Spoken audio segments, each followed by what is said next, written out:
Hello, everyone, and welcome to today's new podcast and new episode. I'm actually restarting. This is a whole new thing. I'm like starting all over again because I can't, obviously, for uh good reasons. I can't have the Playboy podcast. I don't claim that, so I'm gonna have to make a new one. I'm a I'm gonna name it the Angry Mexican Podcast. The Angry Mexicans Podcast.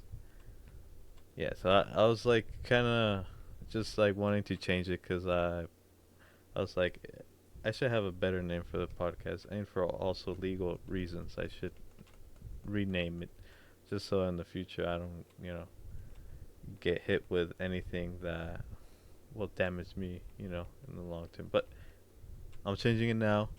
The Angry Mexicans Podcast, episode 1, with Bulls Are Blue. How you doing, Bruce? Tired from these long days of work. They got me out there in the Mhm. sun Yeah. working. I'm burning up. They threw away my sunscreen. I, they owe Sunscreen. me $5 for sunscreen. $5. Yeah, Five I dollars. need it. But Yeah, it's expensive, just especially in this works. economy. Yeah, especially in this economy, it's pretty bad. You'd think because we got a new president, it'd be better. No, still shit. Economy's worse. I mean, how's work life, Bruce? Oh, brutal. Yeah. They got me work. Yeah, I've had to practically take in more hours as of late, and Hmm. practically we're in the process of hiring new people. We got a new manager coming in. Hmm. We got we're probably going to get two new hires, so that means a new string of training, and we're cooked. We're We're cooked. cooked as of now. My brain is fried as it is. I And was I bet, yeah, I bet. Like right now, it's fucking pretty tough on you, cause yeah, I mean, I'm assuming you still have like some other coworkers there, right? yeah, but but the other two workers are asking for reduced hours, so it's just literally like Oh shit! Damn, it's terrible. Well, I hope, yeah, cause that sucks. That really yeah. sucks. Yeah, that sucks. I'm And assuming they're working you to the bone, right? yeah, That'd be fucked. like I said, I've been so tired the past like couple days. I've been struggling. Mhm. I've been struggling, I've been in pain for so bro. long. Not even right. Here's the thing, right? I do drink Monster, right, for Yeah. work Mhm. to give me energy. Mhm. Now, here's the thing. I switched to the white Monster and the lemonade rehab Monster. So I don't usually drink the main one, right, the original. Yeah. Tell me why when I drank the original, it gave me nothing, Like nothing of no taste. energy. No, no energy. Yeah. I don't know. No, nothing, bro. Nothing. Damn. What was it? What was the drink again? The original monster, yeah, Oh, the the regular original one, one, the regular one. Damn. yeah. I guess. Yeah. I guess you. I don't know. Kind of got accustomed to it, so you kind of like No, but that's the thing. I hadn't drinking that flavor in like forever. a couple months, Oh, couple months. Damn. I and you don't know. know, well, I mean, the white one's supposed to be like zero sugar, right? The white monster The, drink, right? yeah, Mm. Yeah. but that's A supposed lot to of be like people like that. zero sugar, right? Mm. Then the rehab one's just more like, I mean, it's supposed to give you energy, but like, ain't crazy though. It's like more of the tamer brand, I think, because it's meant to be rehab, quote unquote. But the green one, that's the one that's supposed to fuel you, man, and it doesn't. At least for me, it didn't. I don't know.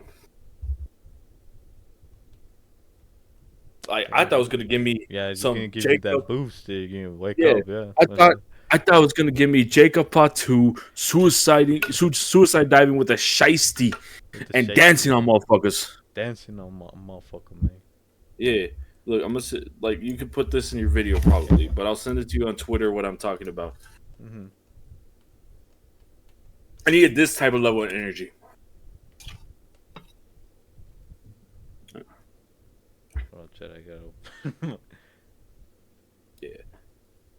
And then he could cut it to when he reacts to it.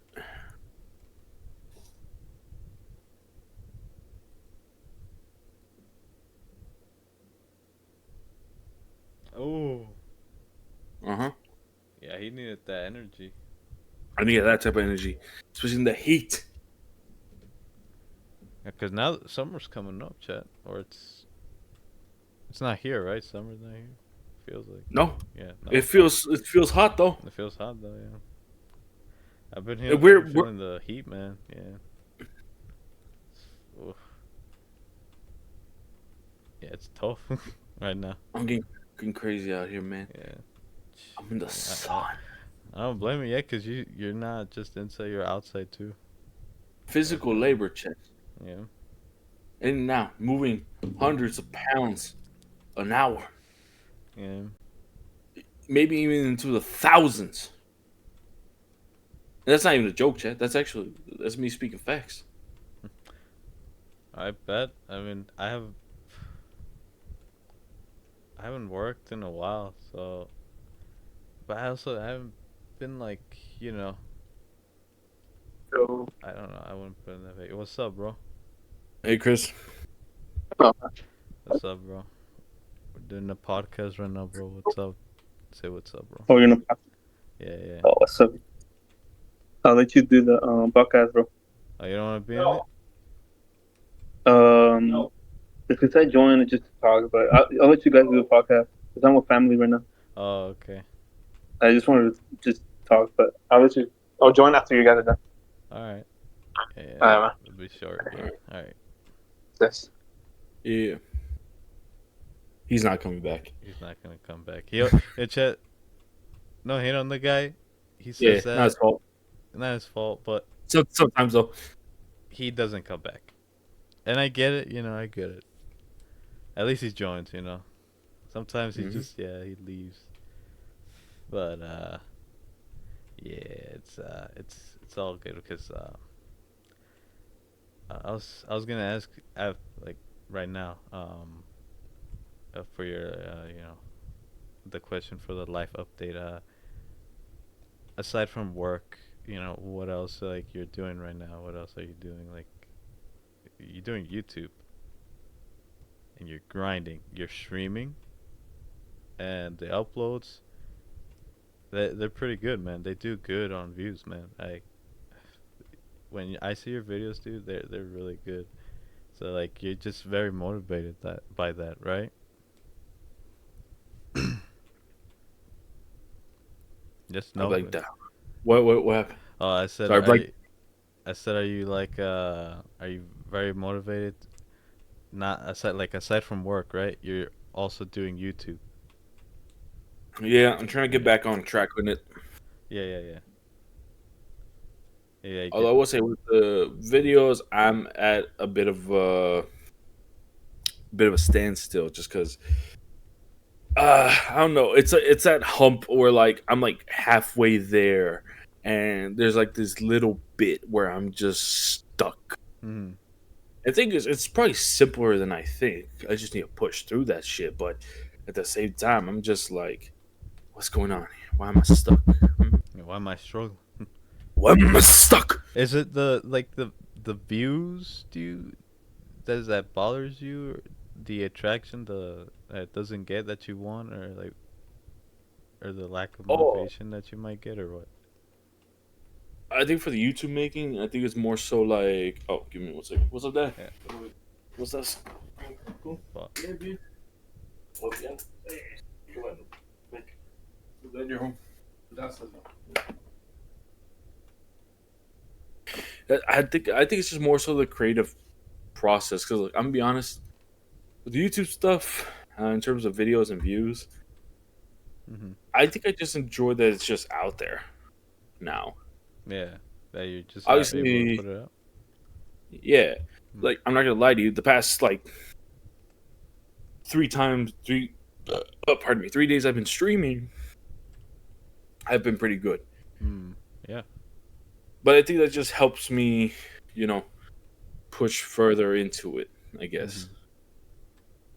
And on top of that too, it's just I don't know, it just makes you feel good, like I guess. But the videos, I think I'm just sometimes stuck in a creative process where like I'm there where I'm at like a middle point where maybe I should get rid of that section, or if I should just push through it and then get to that next part, so that way it doesn't seem Mm-hmm.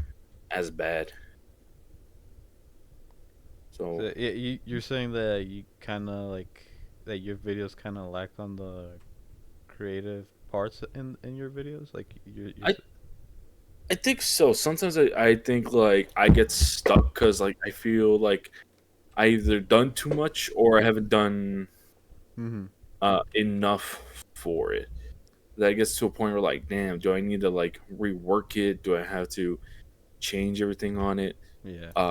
And that's happened a couple times. Oh yeah, For me too. the biggest examples that I could think of that's happened with me was the zombie videos that Mm. I posted.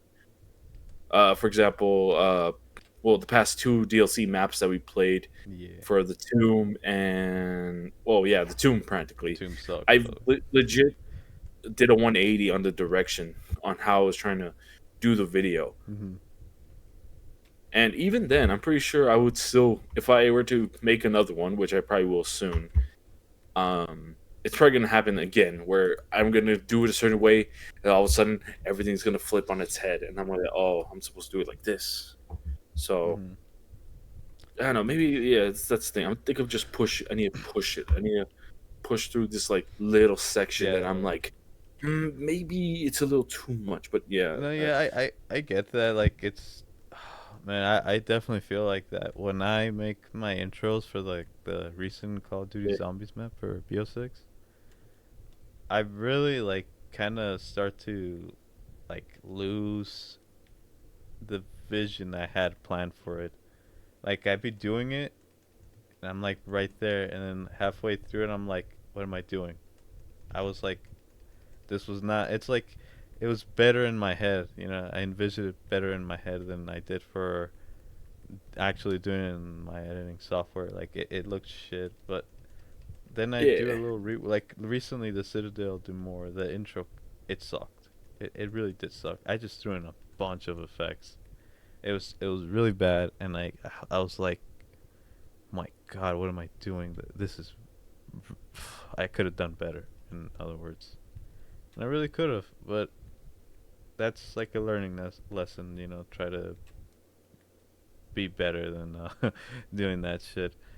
Definitely like the tomb. I don't even think I'm gonna do an intro like that. That cinematic intro I do.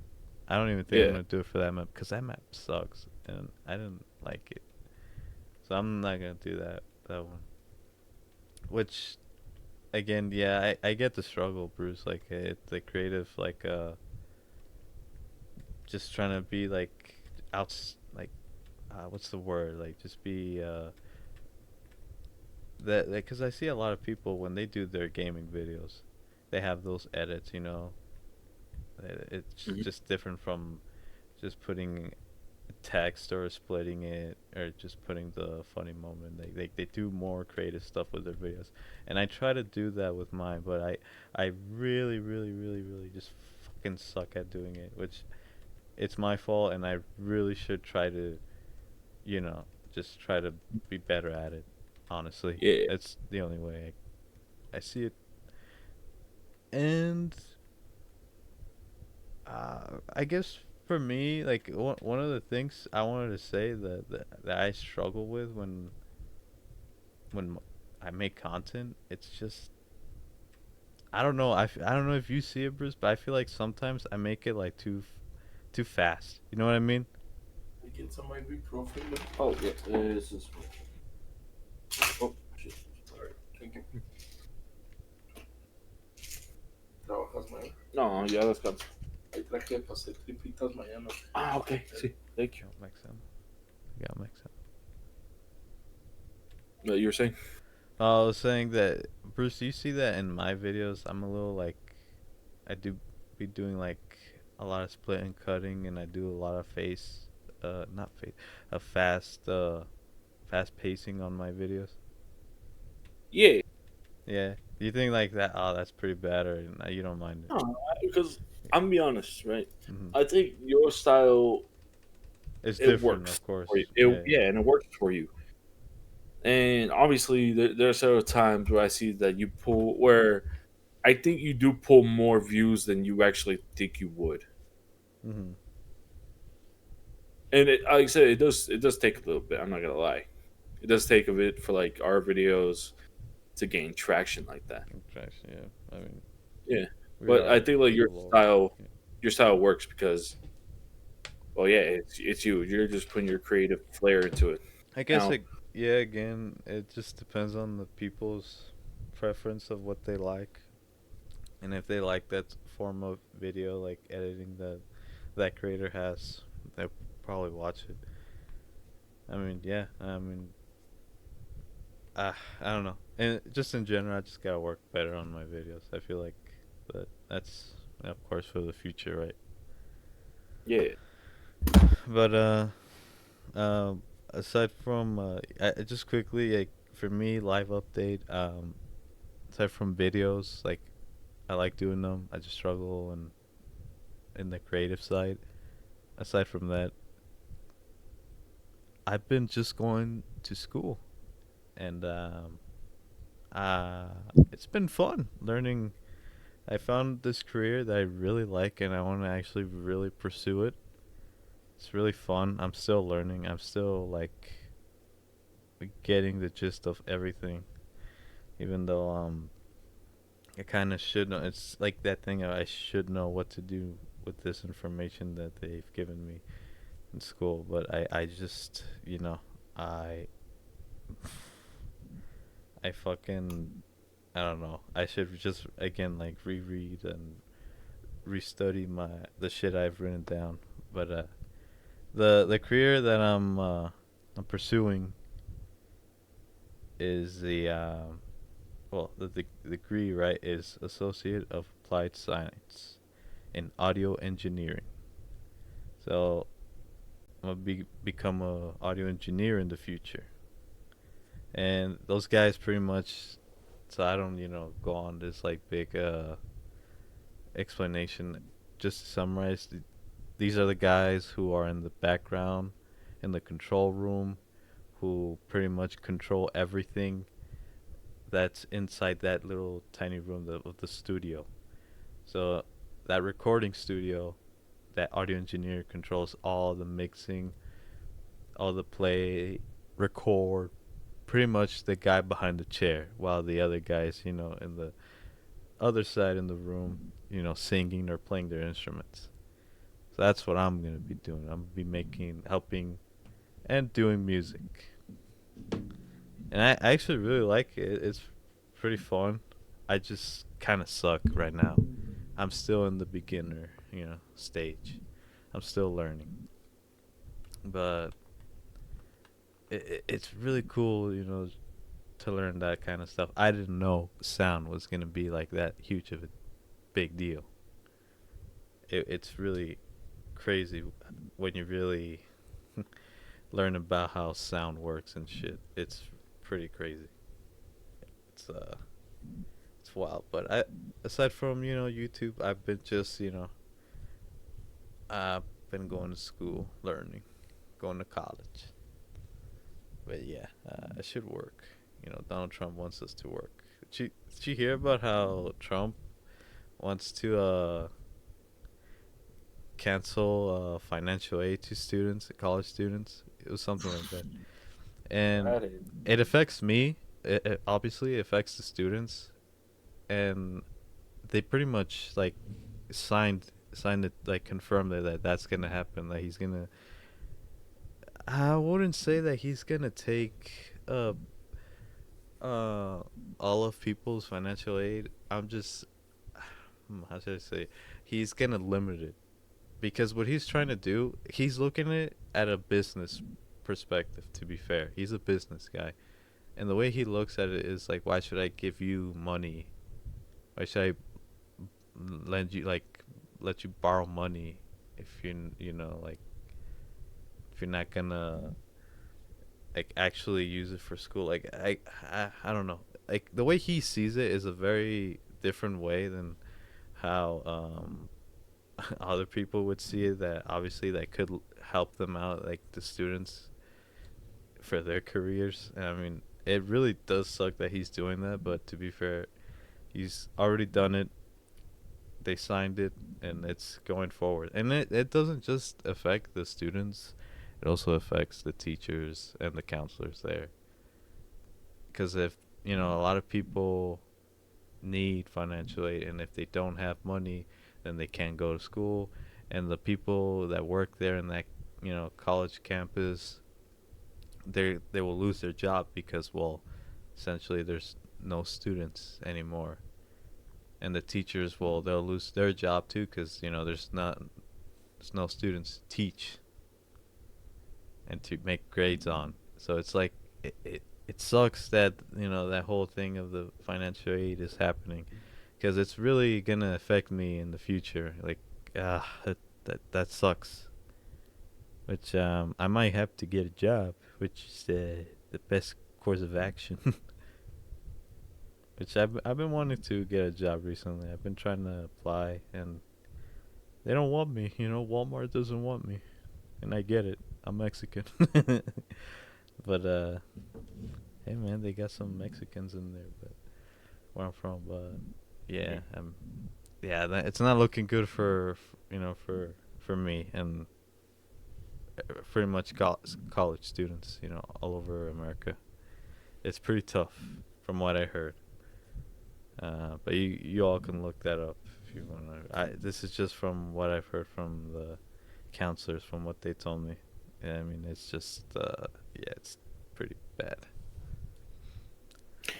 Yeah, you see, so I'm American, so I at least got a job. No, I'm kidding. Not kidding. I get it. I get it. Yeah. What's the word I'm looking for? That does kind of suck, because like obviously a lot of people kind of depend on the financial aid, even if they have to get like other sources of income to kind of help compensate for the lack of monetary of money that they have in their banking account. Hey, why the fuck did I turn into like an American aristocrat or some shit, bro? Speaking of big words. Yeah. But what's the word I'm looking for? No, that sucks, because now if it means that they try to make college free, I think that's a good trade-off. No, like Trump is trying to, like, he's trying to make But the students like work. He's trying to make everyone like start working. damn, bro, Which, they should have give everybody paid internships. How about that? well, now I don't think he will, but I don't know. It's because he's a very, because he sees it in a very different way compared to other people in, like, in the political side. So he sees it as a business point, and he's like, yeah, I'm not gonna lend you money, bro. Like, go get a job and work for it. Yeah. Even though, like, this guy, he grew up rich, but I don't want to talk shit about the president anymore because he might deport me. I mean, yeah, it just sucks though. Like, imagine if you, Bruce, like, you wanted to go to college, and you can't get financial aid because of the new law that Trump put out. It's Yeah, terrible. I'm gonna cry. I'm gonna cry in my attic. Yeah, I bet. Yeah, I mean, the people over there in the college that I go to, I mean, when they heard that news, like, they were fucking freaking out. They're like, oh my god, I don't got a job, which, true. I mean, Sarge, what are we gonna do? what are we gonna do? What are we gonna do, Sarge? Nah, I mean, to be fair, That's their job. Yeah, I mean, there's. I don't blame them for being scared. But, I agree. there's this one girl at the campus that I go to. She was freaking the fuck out. She was yelling Yeah. because of the news she heard, and she's like, "Does that mean I'm gonna have to get a job?" And I was like, "Yeah, that does mean you're gonna have to get a job." Yeah, how'd you deduce that, huh, Sherlock? That's just and rubbing that in, just and I mean, I was like, "Jeez, I feel bad for those people because." I've worked before. I worked at a fast food place. Yeah, it was painful, but I mean, I just got through it. Just suck it up, got through it, and try my best to be very, it's gonna get be it very done. tiresome for many. Yeah, yeah. Like, Especially if for those anything, but people. yeah, I was gonna say, like, for many, I think they're gonna have to either super save during the summer, find some site, start a new business that could be profitable, or get lucky. Yeah. Just cut Yeah. people's hair. Oh Start. yeah, but just hey, you want it for your haircut? You want it for a gorgeous? We have a Yeah, conversation. Instagram. Hey man, they make money. Hey, what the fuck is And this, then man? This ain't a haircut. I know, bro. Just a prank. They just start blowing up, getting views. They start doing skits while they do the haircut. Jeez. Yeah, I mean, Oh yeah. I mean, at just a that little point, yeah, side hustle. you would really have to figure out like something else to be able to fulfill that side of college. Because let's face it, bro, each time it's getting more expensive, Yeah, and it is. Yeah. it sucks because Oh man. I mean, and to be fair, maybe we just don't understand the whole logistics of Yeah, everything, right? I don't. Yeah, But, like, me neither. it sucks. It's like obviously the dollar is not where it needs to be, where other people could financially be stable to, get have what is needed to go to college and get the education they need to further their career Mm-hmm. and earn more money down the line. Yeah, I mean that's what I'm hoping that I could keep doing in the future. But it's just money again. It always just comes down to money. Yes, it's Chet, yeah, I stated the obvious. I it's repeated what he said. it's just tough. It's tough. But It's gonna no, be tough, yeah, it man. is tough. And like a lot of people, like my boss was also telling me, the one that's going to be moving soon. She told me that I used to have it tough. I had to work like 3 jobs. I had several kids. I'm like, oh, okay. Oh yeah, Oh yeah, but have you felt the physical labor of being the anchor? Actually, she did. She was the one that. yeah. Cause one of funny you bring up that your boss had like 3 jobs. One of the guys in my audio engineering class, I overheard, being chismoso, because he was talking loud as fuck, and he was telling the teacher that, yeah, man, I was happy to get this class. I was happy to, be able to buy this class, because I work 5 jobs, so because I wasn't able to get financial aid, so thank God I have 5. I'm like, he has 5 jobs. Holy Yeah, how shit, do you dude! do that? Like, how do you do that? Like, in my head, I'm like, how do you do that? That's tough. That's gotta be tough. And he's like, I don't remember like all the jobs he listed, but one of them he said that he was like what was it, like a DJ at like clubs, and Dang. um like he would get calls from people when they're throwing a birthday party, right? He'd be the DJ behind there and just start. One time he told the teacher, he said that, yeah man, yesterday I was at the strip club doing my thing, just playing Oh some God. tunes and all that, and teacher was like, that's pretty cool. Yeah, did you get paid? And he's like, yeah, I got paid. I got some good money from that. I was like, damn. I mean, shit. I mean, if it pays well, I guess that's cool. Yeah. I guess, yeah. But I mean, I just find it crazy that nowadays you have to have like 5 jobs to be able to, pay rent and be able to go to college. Like you shouldn't be doing like this country has a lot of money. Yeah. Has a lot of money. It could really help out a lot of people in this country instead of giving it to Ukraine. But it's just so frustrating, you know. Yeah, but yeah, I mean, No, yeah, I kind of agree too. Because man, I mean, to work 5 jobs. I mean, because like literally, for a lot of people now, they either have to bunk up, stay at home, mhm, or they literally have to be so frugal with their money. mhm, And I mean, like, no enjoyment for like a couple months, unless you're willing to suffer the consequences, quote unquote, which is like, you know, not being able to maybe buy food one day, or being able to go enjoy yourself with something. mhm. I mean, Yeah, especially with everything getting like more expensive as well. Like for example, like I remember when like I think many people bring this up, but the streaming services, mhm. how they've gone up, and it's Oh kind of gone yeah. to like ridiculous, Mhm. even at the prices that they are. I mean, it's just like unfair because it was just an alternative, and now it's just like, oh, we'd probably be better off just actually not even using that service.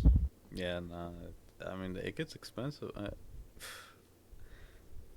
My parents have the Netflix subscription, Hmm. and I use it, but like it's yeah, it's a lot of money, man. God damn, Yeah, it's a lot of yeah, money. I don't know why they have Disney. I hate Disney Plus. I don't know. yeah. There's not really. I mean, I'm gonna be honest with you. There's not really much that I see in Disney Plus. Yeah, I mean, I just saw the new show Daredevil, Born Again. It's Yeah. alright. It's pretty cool. It's okay. Yeah, it's better than the Marvels, but I'm not gonna jump into that. But yeah, it's a good show. Mhm. They had the dude who says, "Let me tell you something," the Punisher. So that was Love cool that to guy. have. Like, yeah, it was cool to have that guy. They also had the uh the actor, the son of James Gandolfini, who was the actor who played Tony Soprano, James Gandolfini, and from The Sopranos. So his son is in the show, Daredevil, Born Again, and he's pretty cool. He's just like his father. He's working with the bad guy. He is a bad guy, and yeah, I mean he looks just like his father, and I see a lot of potential in him. He's not just the fat the fat New York Italian kid. He's got something to him, Not like his Yeah. dad who just eats gabagool every day. Yeah, but aside from that, one of the first topics I wanted to talk about, talking about fun enough TV show. It's two movies for our first topic. The Minecraft movie and the Snow White movie. So Fuck. just Sorry. quickly, Bruce, let me know what you've heard about those films. Let me know. I mean, Let's go first. Minecraft movie. What have you heard for that film? terrible and terrible visuals, Yeah. and Yeah. I feel bad for theater workers. Yeah. Uh, I mean, I think the viewers have seen so much of the memes. Chicken jockey. Hmm. I mean, Bro, you tell them yeah, I'm gonna be lost. I'm gonna be like, what the heck? yeah, like chicken jockey. It's a scene in the movie um where Jack Black, who plays Minecraft Steve, um, I'm assuming they're in like the scene. They're like fighting the angry what's their name? They're not the pillagers, Yeah, and Jason Momoa is like about to fight one of the opponents, and Jack Black is like strapped onto the ring so he can't move, and then there's a chicken in the ring, and I guess it's like trying to tell you like, oh, he's gonna fight chicken. No, because the little zombie dude, who's fucking annoying in the game. I hate him in the game. The little yeah. little fucking zombie kid, I hate him.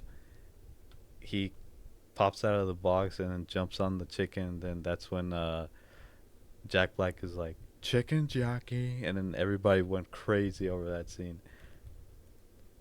And at first I was like, are people really serious about this? Like, because at first I didn't think of it like too much, right? I was just like, what the fuck? It's just Jack Black saying chicken jockey, you know. But then I got that the scene is. I mean, it's just terrible. I mean, the the acting for Jack Black in that film is just him being him, pretty much. It's just him throwing in some funny ass lines, him acting like a goober, and it's funny, but not in the way that is you laugh with him and at him in that film. But to be fair, I love Jack Black. I mean, Bruce likes Jack Black too. I bet Kung Fu Panda, bro. Nacho. Nacho Libre, like come on. But to be fair, Bruce, I didn't like him in that film in Minecraft. In Minecraft, bro, he does not fit there, bro. Mhm. It, like Steve, isn't Steve meant to be like a young kid? I Minecraft think Steve, so. yeah, like he's meant to be like this, like teenager or like young This adult. young. Yeah, he's young, and he's being played by Jack Black, who's in his 50s. It's just crazy to me. I don't know. And then the whole thing with like these other side characters like Jason Momoa and the black chick and that kid, and this random white girl, like these four characters, like who are these people? Like who? I get. I don't even like. I don't really care about them because it's just like, aside from the story, these people don't really matter. They just kind of put them in there because of, I don't know, Hollywood actors, Mm. and they just kind of try to pump them in there. Random, random lady falling in love with the villager. Like I don't know. I don't get it. Like I don't understand that. It's just stupid to me. And I'm not even gonna try to make reason for it. It's just Hollywood. Hollywood's a weird place. I don't like it. And the film sucked. I think visually, like Bruce said, the film sucks. Why couldn't they do Yeah, it animation, right? Why couldn't they do it yeah. like that? I was just gonna describe it too, you're gonna either fall into two camps, like just looking at it, if you just look at the trailer, you're either gonna think it's so bad that you don't want to watch it, or it's so bad that you want to see. You want to say just to make How, fun of it, yeah? yeah, exactly. Because they're making a sequel. It did good, right, on the box office. I did. It did. I think it did. Yeah, Yeah, it did. Holy shit. I mean, honestly, the film did good because of the memes. yeah. Chicken jockey, the Nether, and then Flint and Steel. I mean, Jack Black. I mean, I think he carried that film. Without him, that film probably would have been shit, bro. But I don't understand why he has to be in every video game film nowadays. I liked him in Super Mario, the movie. I didn't watch Borderland. I didn't really care for that film either. I just kind of like thought, it's probably gonna be ass, and it was ass. But then now in Minecraft, the Minecraft movie, a movie that's been like talked about for ages. I mean, this film's been wanting to be made, and then they make it, and it's like it's terrible. Especially when you're a Minecraft fan and you want to see it like actually in the big screen, and you're watching a middle-aged man talking about the Nether. Like it's just it sucks. But I mean, it did good in the box office. I can bitch about it all I want. It did good in numbers, and now they're making a sequel to it. And now thinking back, what is the story? I never watched it. Me and Bruce never watched it. I just never really understood the story, pretty much the narrative of the film. Hmm. I'm assuming Yeah, it's just, yeah, yeah. I'm kind of the same boat. I haven't seen the movie at all. I've always seen the trailers, but I don't want to see it. That's the thing. yeah. I Like mean, it maybe just looks terrible. Yeah, and I don't know. Maybe it's just because it's a fun. Maybe it's meant to be like a fun dumb movie that you should. But Yeah, I don't know. I can't get into it. yeah, it's just I don't know, cause me and you, we played Minecraft back in the day a lot, Well, and I bet what? well. I mean, I'm not gonna lie to you. I think I started playing when I met you guys. Oh, that's what I was talking about when we played Oh, it. okay, okay. Yeah. Yeah, yeah, we Just to played it a clarify. lot. I mean, Just I to played it when I clarify. was very young, yeah, but I played it even more around that time. So like 2019, 2020, around that time, Minecraft was really popping, and the game is still good to this day. I mean, I don't think it would ever need a sequel. And having this movie out and seeing it just from the trailer, it just looks so terrible. It looks so shit. I don't know. I feel like they could have done it in an animation film project instead of this realistic live action. I don't understand why they have to do, because they did the Sonic film, right? Yeah. Sonic the Hedgehog and live action. And at first they were getting shit because of how Sonic looked. I mean, he looked like shit, dude. He looked terrible. But then they fixed him, and he looked a Mm. lot better. He looked like pretty much like in the game. But still, man, like I don't know. The first film, the Sonic film, when I watched it, it was okay. I just didn't know how it was gonna go in terms of the story. I don't know how it was gonna do for that. And then the second film came out. I didn't really watch it, but I kind of saw like the clips on Twitter. Yeah. That's them fighting against Knuckles, right? And Dr. Eggman. It was that one, right? Or was it the third one? Or is the third one the one where they fight Shadow? Yeah. The third one's Shadow. Yeah, the third one's Shadow. So the second one is they fight Knuckles, and I think in the second film, Sonic goes Super Saiyan. I think because I did see a clip of that. And the third film is Shadow. So and Shadow is pretty cool too, but I have not seen the sequel and the third film of Sonic. That's something I I gotta was gonna watch. say the problem was that the Sonic movie got bullied so bad, and Yeah.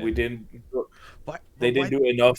Yeah, yeah. They didn't do enough to bully Minecraft Yeah, to change it Minecraft to change. Like, why couldn't they change it? Like, why? Why did it work for because Sonic and not Minecraft? Like, I don't think it was enough. I think there had to be more obviously, of an like for outcome. these films, right? They planned them out, right, ahead of time. I'm assuming they Yeah, planned these films ahead of time before releasing them. Like, this isn't just like a film where they just like, oh, they're just gonna release it right now. Like, this isn't that type. From what I'm getting at, Minecraft was like pretty much a film that was talked about for a while. And having that talk, like talking about it in live action, it's just stupid. I mean, the hate that they were getting, even Jack Black responded to that hate. He was saying, "This is a kids' film. If you don't want to watch it, don't go and watch it. There's gonna be families and kids that are gonna go. This film is for kids." Which I understand, but I mean, Super Mario 2 was for kids, and look how that movie turned out. It did good. The animation was really good for that film. yeah. It was really good, but I don't know. Even though the hate didn't work on the Minecraft film, it still did good because of, well, the memes. I mean, I don't know what else to say. Like, the story was, from what I looked up, it's shit. I mean, just Steve talking about how he yearned for the mines. I mean, that's so fucking cheeky and stupid. But I don't know. I look at the story, it's just so, I don't know. It's so uninteresting to me, and I yeah, I probably might not watch this film. Maybe if I want to do like a more review type, then I will talk about this film more. But right now, it good for the for the for the people who made it, because it did good in the box office. It made a lot of money. It did pretty good. Yeah, because the budget was like 150 million, and like if the film became like the highest grossing movie in 2025. That's crazy. Yeah, that's yeah, that's incredible. But I don't know. I just think it could have been better. You know, could have Yeah, been more worth seeing if it was more animation, in my opinion. But this was already gonna happen from what I understood. So it's like, yeah, there was no changing it. But I can definitely say with confidence that this film, I'd rather watch this film than to watch the Snow White film. I don't know if Bruce has heard a lot about that film, Oh, but my a couple of my family members have given me their reviews. yeah, what they tell you? Don't. Yeah, don't. Yeah, that Just was don't. You're thinking about it. from Don't. don't. Yeah, You want to buy tickets? Don't. don't. Well, yeah, tell me what they told you. That the story didn't make sense Hmm. when they went to go see it. That overall, it wasn't even interesting. Like, it was bad. Damn. Like they changed the story from the original. They said that the story wasn't that good, and it just some of it didn't even make sense when it came to it. Mm, I'm generalizing it because that's practically like, you know, what they were talking about. It just yeah. didn't make sense. I mean, the story in the film, from what I heard, had like it changed like a lot of points to the original. Like it changed a lot in the live action, and one of the main reasons why it changed, from what I heard, was because of the main actress, because she wanted to make it more like women empowerment, feminism. Like she didn't need the prince to kiss her to wake up and all that stuff. She wanted to be the girl who does her own thing. It's that type of movie that you hear about, and you're like, is this really worth even seeing, or is this worth my attention? Not really. And it's sad because a lot of people probably thought that, because when the main actress went to go see her own film, it was empty. It was empty because she was recording, right? She put it up on Yeah. her story, like she was recording that she was watching her own film. When you look at the background of the seats, bro, it was empty. No one cared for this film. No one liked it. From all the reviews they heard, no one went to see it. Like that's sad, bro. That's really really sad. It's really it's sad that they ruined that film. Because I like the original one. I is a lot better. So it's a whole lot better. You know, the animation one is 100 times better than the live action one.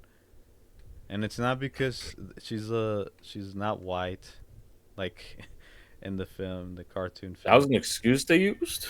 That was one of the excuses they used. Yeah, that they said that the girl wasn't white, that she was brown, because the main actress Oh, is like what is she? I think Colombian. She's Latina, but I forgot like yeah. what what Latina she is. she's she was born in New Jersey. That's crazy. I didn't know Hmm. that. Huh. But she's a white Latina, she says. I think she's Ooh. Colombian, yeah, or Venezuelan, yeah. But she's very left winging. She's a liberal, and she wanted this film to represent uh not even like the cartoon, like she says in the interview with Gal Gadot. Like she said that she doesn't want the prince to save her. That the prince is not gonna come and save her.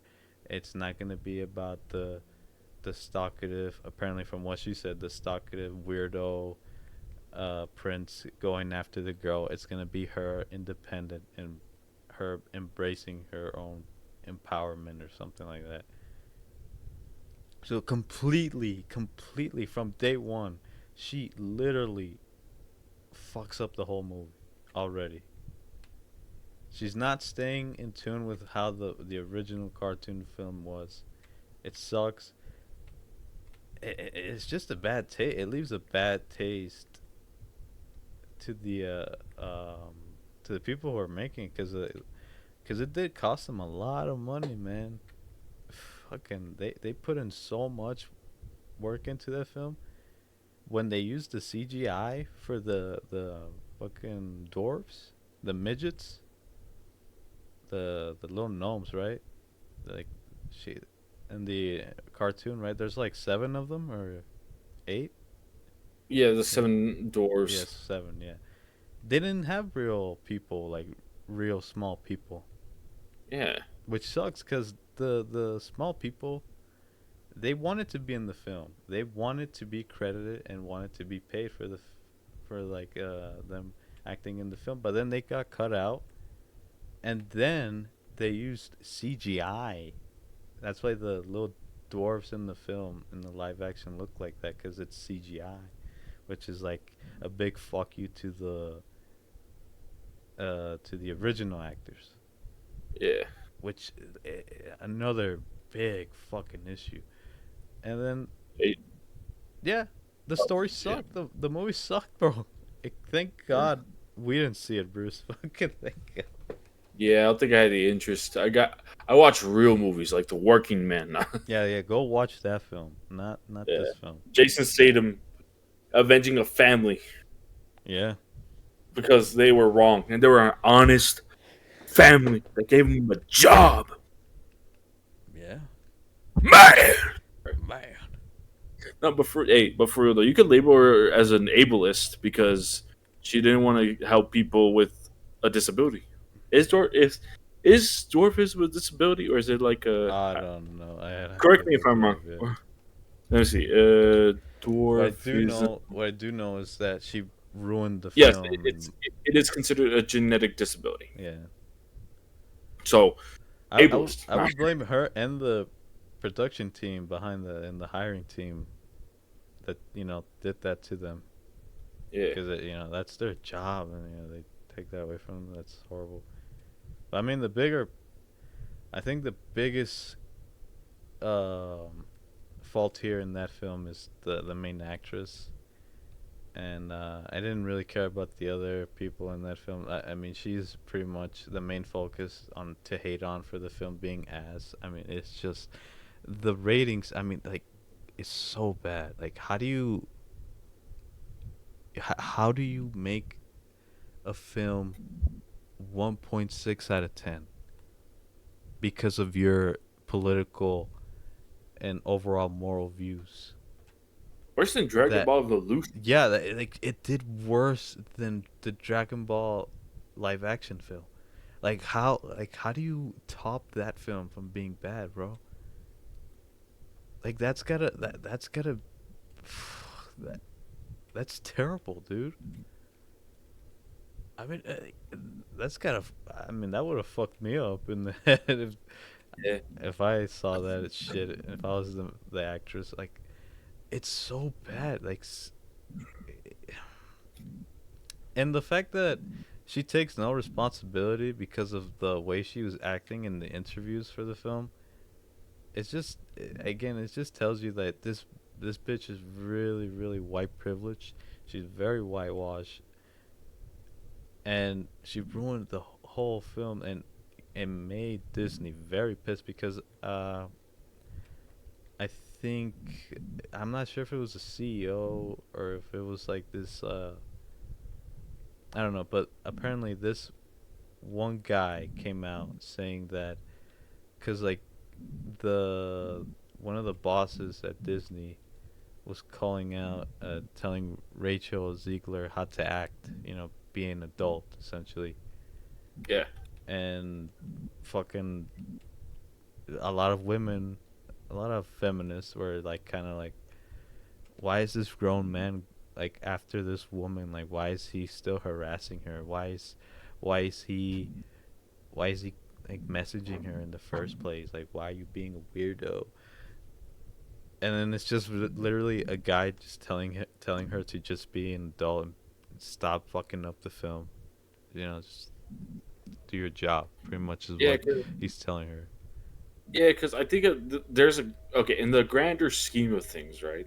They have to realize that these people that are producing this movie are doing a job.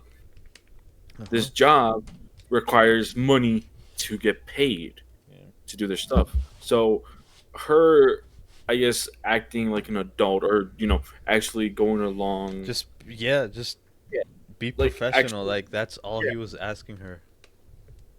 yeah, you just gotta be professional because since you are the lead, they're dependent on you, and you could Yeah. say that for any movie Yeah. as well. Yeah. I mean, you look at the Fast and Furious franchise. That thing has gone downhill because of egos, Hmm. and a lot of people depend on that franchise because it's probably their moneymaker. Yeah. Yeah, like all you have to do is just be professional, Just be and if it professional. works And out, it works out. At least like they could be, oh well, even though the movie didn't work out as we intended, at least like this person was professional. Maybe we could do a second film with her in a different thing, And yeah, I mean that it doesn't hurt to be professional. It doesn't cost it's that not that much. hard to just act your age. Like Yeah, exactly. literally, like she's not. Well, I mean, she is young, but like she's not like 17. She's 23. At that age, you should have like you should have a sense of how to act mature, how to act like a young adult, act your age, instead of acting like a child, asking to, you know, represent all the, like, having this political view put in on the screen of the film. Like, people are not here to watch you talk about feminism and all this woke stuff. They're here to watch Snow White. They're here to watch the princess and the prince and fight against the fucking evil witch who plays who Gal Gadot plays, the evil witch, Yeah, which I heard she was terrible too. But yeah, and yeah, I that's mean good. it's The other thing too is that I mean, I would understand, right, if like she was being mistreated or like if like they were actually being bad, right? If that's the case, right, then obviously, yeah, mhm. speak, I didn't speak, hear anything speak. of But that. no, yeah, but I'm saying like if it was the case where like they were mistreating her, they weren't doing shit right, then yeah, understandably, yeah, you should be vocal about it. But in this case, yeah, that's not. Mm-mm. Just be professional. I mean, you are literally in a part where or in the industry where you're practically up there in the 1% that actually gets to be, you know, quote unquote, a mega star. Hmm. And I don't know, you have that ego to not be professional. I mean, I I don't know, mean, yeah. maybe it's so bizarre. Like obviously for you and I, we kind of see that and we're like, I mean, you have all this. Why aren't you I mean, yeah. professional? Like, you have like the best job anyone can have. You have fame. You have you have a lot of money because Snow White wasn't the only one that she's done. She's done like other films like The Hunger Games and Shazam, which those two films I fucking terrible also. But she has money. She has fame. What else does she want? Like fucking. And I don't. I think that's the only thing that she does want. She doesn't really care at the end of the day about this all this woke stuff. I feel like, cause I know I've seen videos where she talks about that stuff, but to be fair, at the end of the day, these people only care about money and fame. Like, it's really, really, you could see it on her. in their faces. Like this, from what I heard, this chick, Rachel, how she started like acting was, she submitted like she submitted a like she was doing this interview for this one movie. I forgot the movie, but she like put in her audition, and then apparently, and she had no prior like experience with acting. So this was like, just her. She pulls up the laptop. Turns on the camera. She's doing a little silly dance. She's doing like the Michael Jackson dance. Like she's just doing what the apparent script says. I don't remember the film that she was auditioning for, but she got the role, and then she got this big ego, and she started becoming this chick that just you know Generation Z. Like she needs everything. Like she needs this money because she's entitled to this entitlement of having the, oh, well, she wasn't rich. I wouldn't say she was rich. She's just like that type of, those kids, right? That always want everything. These rich kids, these like Jack Dorothy, Neon, just these people who just don't care about other stuff but money and fame. It's just those type of people. And they made her famous, and through that fame, she made Snow White, and that film fucking sucked. That film sucked. And it's terrible that it was her that she had to be in that film. Not because she's brown, but because she's just terrible. She was just terrible in that film.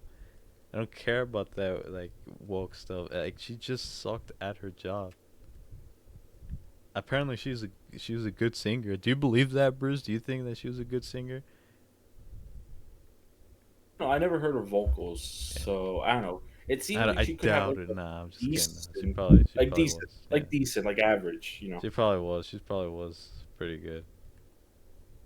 I'm just fucking breaking balls. I mean, she probably is good. Cause I heard that one of the best things about that film was her singing. Cause she's apparently really good at that. But I don't know. That's just from what I heard. But I mean, that film just fucking sucked, man. I mean, you got, not only is it just those fucking cartoon films that they go after for Disney, it's also Star Wars. And Star Wars, yeah, that franchise has been shit lately for like the longest time, man. It's been crap. It's been horrible. And I mean, what else in the future? That kind of begs the question. Do you think they're also gonna do this type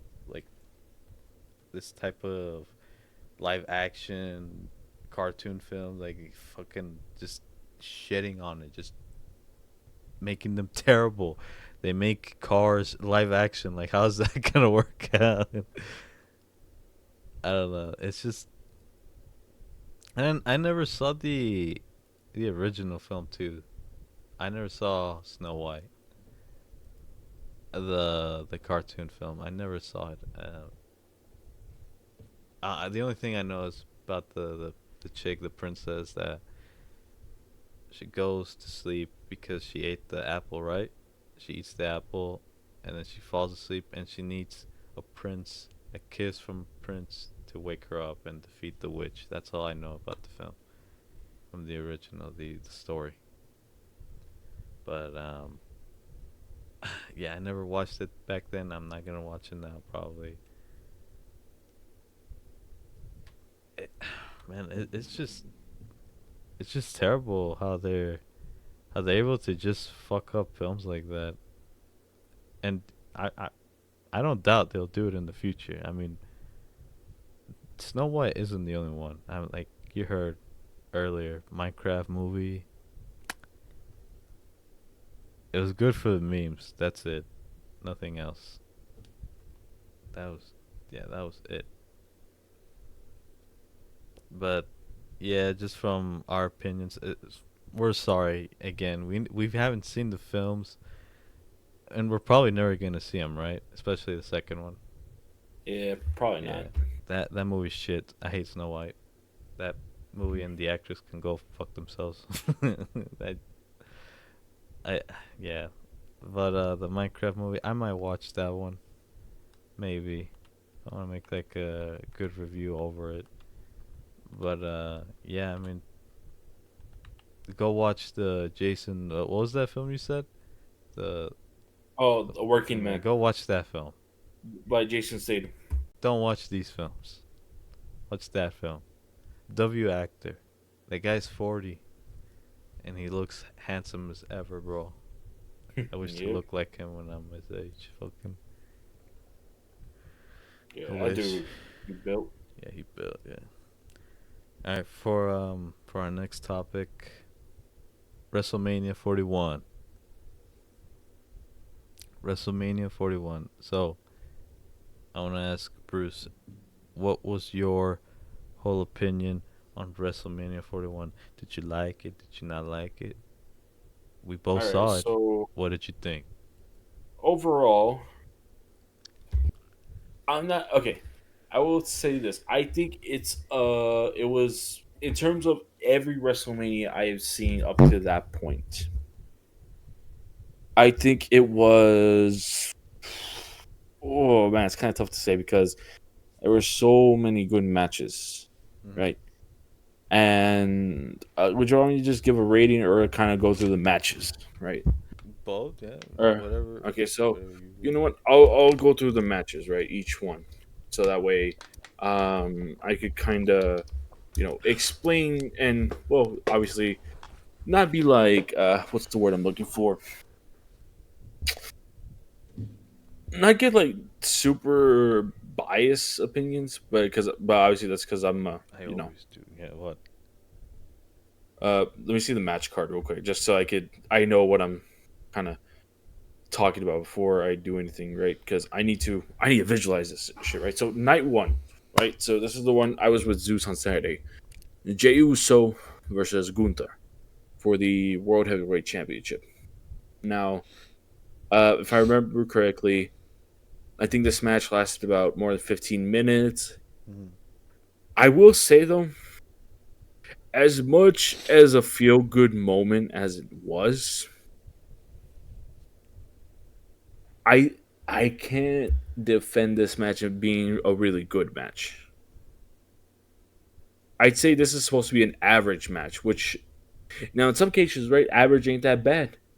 But here's the thing: Gunther is known to have bangers of matches. His matches always hit, and this one seemed to be kind of underwhelming. Now maybe it's because the styles don't really work together with Jay and Gunther, right? Mm. But you finally gave Jey Uso a world heavyweight championship, which is kind of a big thing. Not many wrestlers that go to WWE are able to hold a world championship like that. So uh, overall, I'll give that like a C average. Good, it's a feel good story. Yeah, yeah. But Especially if you're with just the. thinking story wise, Mhm. it's good. Wrestling wise, could be better. Yeah, I mean, a lot of people were happy that Jey Uso won. Hmm? Yeah, everyone was saying, "Ooh, They're all yeeting. they're all yeeting, man." Yeah. So Good match. next we had the tag team match of the New Day versus the War Raiders. Mm-hmm. My God, do I feel bad for them? Yeah. Both teams. Because, okay, to put into perspective why I'm saying this, Zeus and I had just watched the main event match of SmackDown, which involved a TLC triple threat match for the I forgot the name of the other titles, but the other tag team championships, Mm-hmm. right?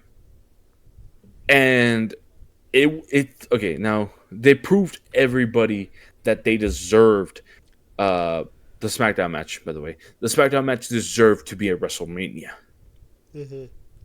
100% deserved over this match. Yeah. There was a shocking title change. The New Day being crowned new champions, but like I said, it wasn't enough. Like I think this was more so like a product placement type of match. So I'll give this one like, I mean, I don't want to be mean, right? But I think it's got to be an F. Ooh. Mhm. Now, we got Jade Cargill versus Naomi. Now, if you don't know, this match actually made a bit of history this past when they made this match, because it was the first time in 19 years that two female wrestlers were fighting without a title. On top of that, two female wrestlers that are from African American descent get the honor to break that streak. It's kind of good. Now, I will say, for Jade Cargill's first match, it was pretty good. First true singles match, it was really good. And having someone like Naomi there too really helped make the match look a whole lot better. So, this one, I'll give it a B. I think obviously there's a lot more storyline going on there. Like the chick, like the I forget the black chick's name, but Naomi practically pushed Jade into a car, which made her lose a couple months of her career. And then Jade Cargill attacked her at Elimination Chamber, revealing that it was Naomi that did it, and also created a divide between those two and somebody else we'll talk about later. Now, Jacob Fatu versus LA Knight for the United States Championship. This one was pretty good. Pretty good. It's not gonna, Actually, you know what? Maybe on a main event show from Raw or SmackDown, it would probably steal the show. Not here though. Not here at WrestleMania, but definitely a Raw or SmackDown. It would definitely steal the show. Now, LA Knight put a valiant effort and actually got a flying BFT. He countered one of Jacob Fatu's moonsaults, I think it was, into his finisher. But guess what? At the end of the day, it was Jacob Fatu to claim the United States Championship. And it's his first singles match. Now, if you don't know why that's kind of big, Jacob Fatu barely debuted like last year, like in, what was it? June, July, August-ish. I'd say late summer he debuted. So for him to, in a couple months, already have a title is kind of crazy. It was a B tier match. Low B, though, I will say. Now, El Gran Americano versus Rey Mysterio. Oh, no, not Rey Mysterio. It wasn't Rey. It was Rey Fenix. If you don't know, Rey Mysterio was supposed to fight El Gran Americano. But Rey got injured, so they let Rey Phoenix take over. Now, it was a good technical match. Those two actually put a pretty good fight. Even though it was one of the shortest matches in the WrestleMania card, it was a good showing from both El Gran Americano and Rey Fenix. I put it like, I feel like I would do it a disservice if I put it at C. So I'm gonna go B for this one. Tiffany Stratton versus Charlotte Flair. Now, oh boy, this one. Oh, this one. Ooh. This one was a train wreck. I'm not gonna lie to you. Story wise, it sucked. Now, here's the premise of the whole thing. Charlotte Flair came back from injury to win the Royal Rumble, which if you don't know, the Royal Rumble is meant to help you get a title shot at WrestleMania of your choosing, right? And it's for both men and women. They each have their own matches, right? And Charlotte Flair won, and she decided to go after Tiffany Stratton, who is the Women's World Champion. So, because of that, right, there was a lot of shots being fired. It seemed like Charlotte was not being professional enough. It seemed like Charlotte started throwing unnecessary shots. Obviously, Tiffany retaliated, and it was an okay match. But nah, it didn't sustain. And I'm not gonna lie to you, I think they tried to make it work, but no. And I'm not that I'm trying to be biased here because I don't like Charlotte Flair, but it wasn't a good enough match. So this one I'll give it a D. I give it a D because Tiffany did put in the work and actually won the match. Oh, so the triple threat main event: Seth Rollins, Roman Reigns, CM Punk. Yeah. The main event of night one. This one should have been a night 2 main event. Yeah. This should have been a night 2 main event. I'm telling you, Chad, if you switch the main events for night 1, night 2, you would have the perfect Mania card. No doubt about it. But back to it, right?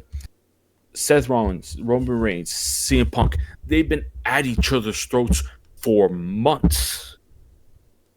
If you didn't know, fun fact, when Seth Rollins started to become a professional wrestler in the independent scene, he asked CM Punk for advice, and CM Punk said no and walked away. So there's real life beef, right? And well, if you don't know the history between Seth Rollins and Roman Reigns, they were practically brothers when they debuted on the main roster. Mm-hmm. And if you don't know, CM Punk actually hand-selected Seth Rollins and Roman Reigns to be part of the Shield. Which, by the way, if you want to look at the history of the Shield, Chad, that is a very pinnacle point for WWE for a very long time. And then CM Punk left, and Seth Rollins kind of had to help carry the company. Even if it didn't look like it, he did help carry it, even with Roman Reigns. And also, I should probably mention that Seth Rollins betrayed Roman as well. Yeah. There's a lot of psychological warfare. And then earlier this year, in the Royal Rumble match for the men's, CM Punk actually eliminated Seth Rollins and Roman. And just as CM Punk thought he was going to win, he gets thrown over. And then CM Punk starts to look at Roman Reigns, and Roman Reigns tells Punk, "Why'd you do that?" And Seth Rollins decides to do the most respectable thing you could do to a human being and stomp on their head. And then started to fight CM Punk. Yeah. But yeah, this blood feud has been curdling for practically years, waiting for the final moment. Now, again, to kind of go over the main point too, Paul Heyman is a key factor here too, because Paul Heyman, who's a manager, actually mentored CM Punk and was his manager. He was Roman Reigns' manager up until that point. And obviously Seth Rollins had his fair share of run-ins with Paul Heyman because Seth Rollins had to fight, Roman and Brock Lesnar and CM Punk. Mm-hmm. He had to fight all three of them. A lot of Paul Heyman guys. So this match was peak cinema right fucking here. This match would have been incredible to have night 2 to finish off the match. Now, obviously, practically spoiling everything, so I don't know why I would give you a spoiler now, but there was many favors to be asked. Now, to tell you, Roman Reigns was with Paul Heyman, but CM Punk had asked Paul to be on CM Punk's side for that match. Roman thought he was going to say no, but all Paul Heyman could utter was, "No, my tribal chief, I can't do that." Can't do that, man. And then Roman Reigns started to look sad, and then CM Punk hit him with the microphone. He said, "What do you mean, no?" And then boom, boom, boom, boom. Mm-hmm. So yeah, there was a lot of emotional things going on. I mean, we even saw Paul Heyman sit on the steel steps and contemplate life during the match. He was conflicted because his tribal chief was right there, but his best friend of over a decade was also there. his best friend being CM Punk, and he was so conflicted. He was being pulled left, right, and center. And then finally, the big moment of the match. Paul Heyman grabs a steel chair, and he's gonna put it into the ring, and he slides it to CM Punk. Oh boy! Paul Heyman gets back into the ring, and CM Punk is ready to attack. All of a sudden, bam! Nut shot by Paul Heyman. He hit CM Punk right in the nuts. He uppercutted his nuts, and Roman Reigns, with his bars of soap of teeth, smiling. He's like, I knew it, wise man. I knew you would never leave me. And then Roman proceeded to beat CM Punk with a chair. And Paul Heyman's like, my tribal chief, look. And Roman's spewing whatever. And then Paul, look, my tribal chief, look, the shield. This is the moment. This is what you were waiting for. And Roman grabs the opportunity to grab the chair. Paul Heyman gets behind as he's about to witness Roman Reigns finally overcome his obsessive desire to finally finish off Seth Rollins. And just as Roman Reigns is about to grab the chair and destroy Seth Rollins once and for all, bam! Another betrayal by Paul Heyman, hitting him and shifting his arms and his nuts. That hurt me.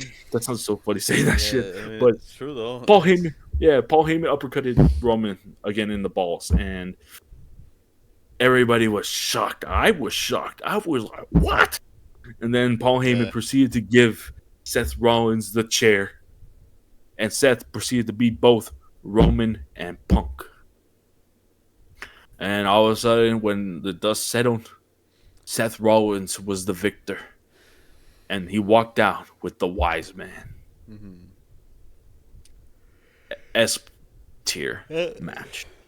Yeah, that was surprising. I didn't even see that coming. I thought he was gonna go back to Roman.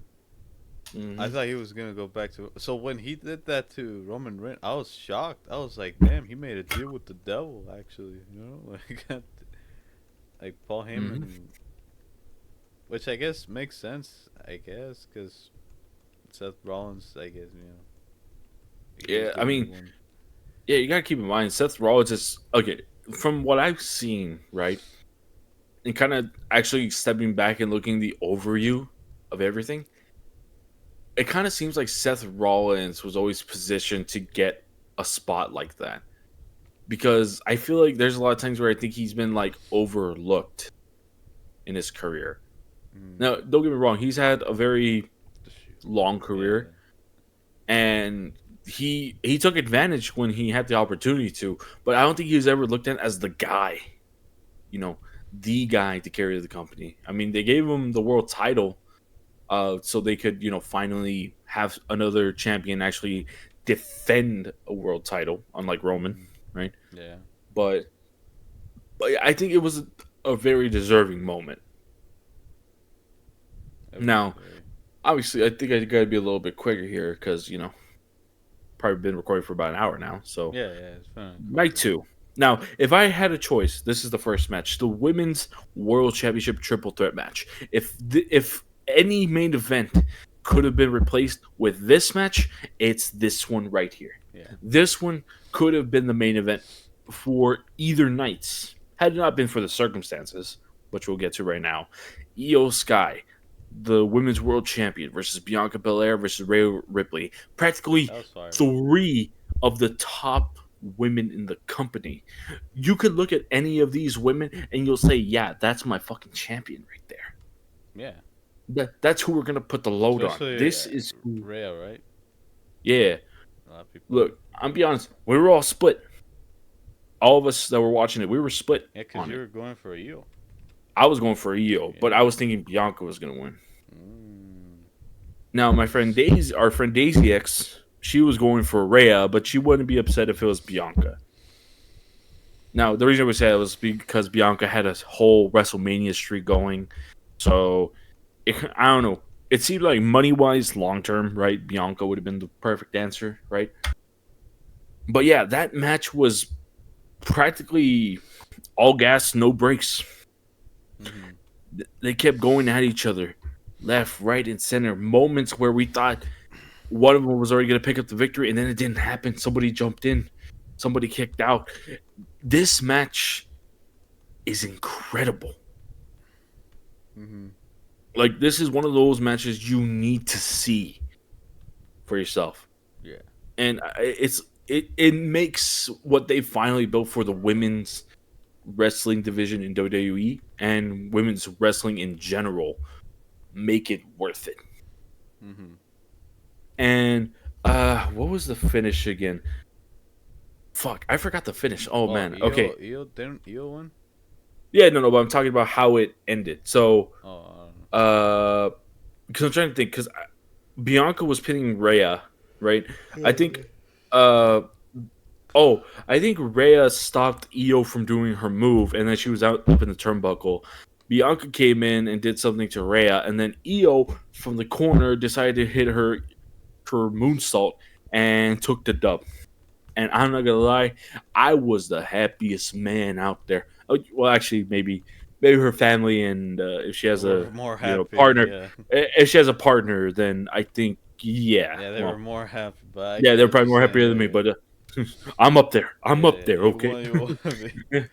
I was happy to see Io won because she deserved. I think all of these women deserved it, right?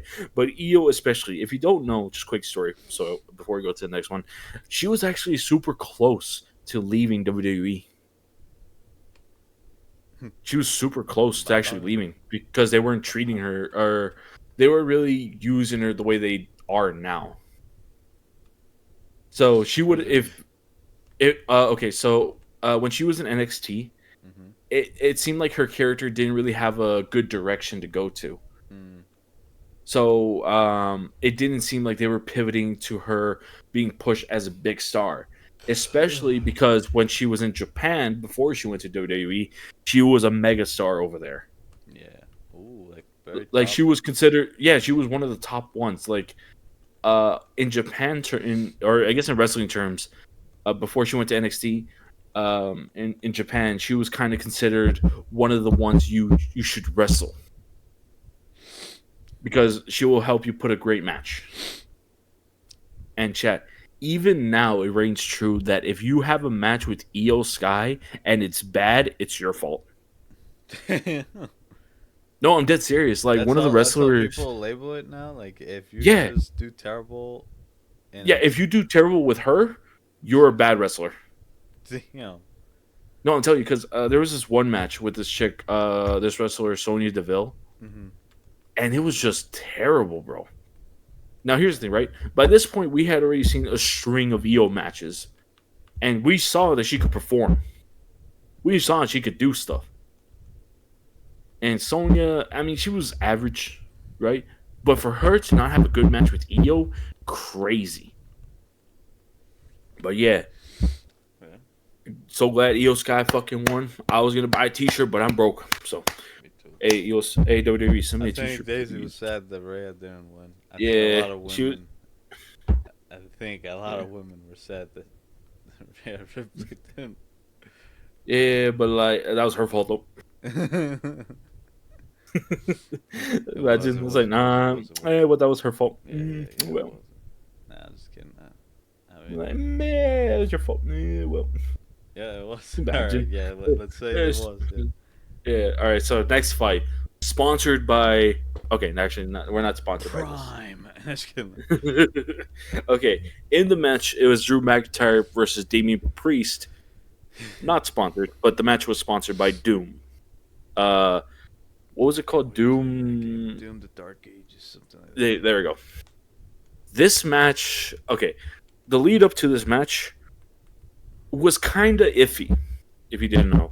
This match was kind of seemed like, this is the match where they want to prove people wrong that they should watch it.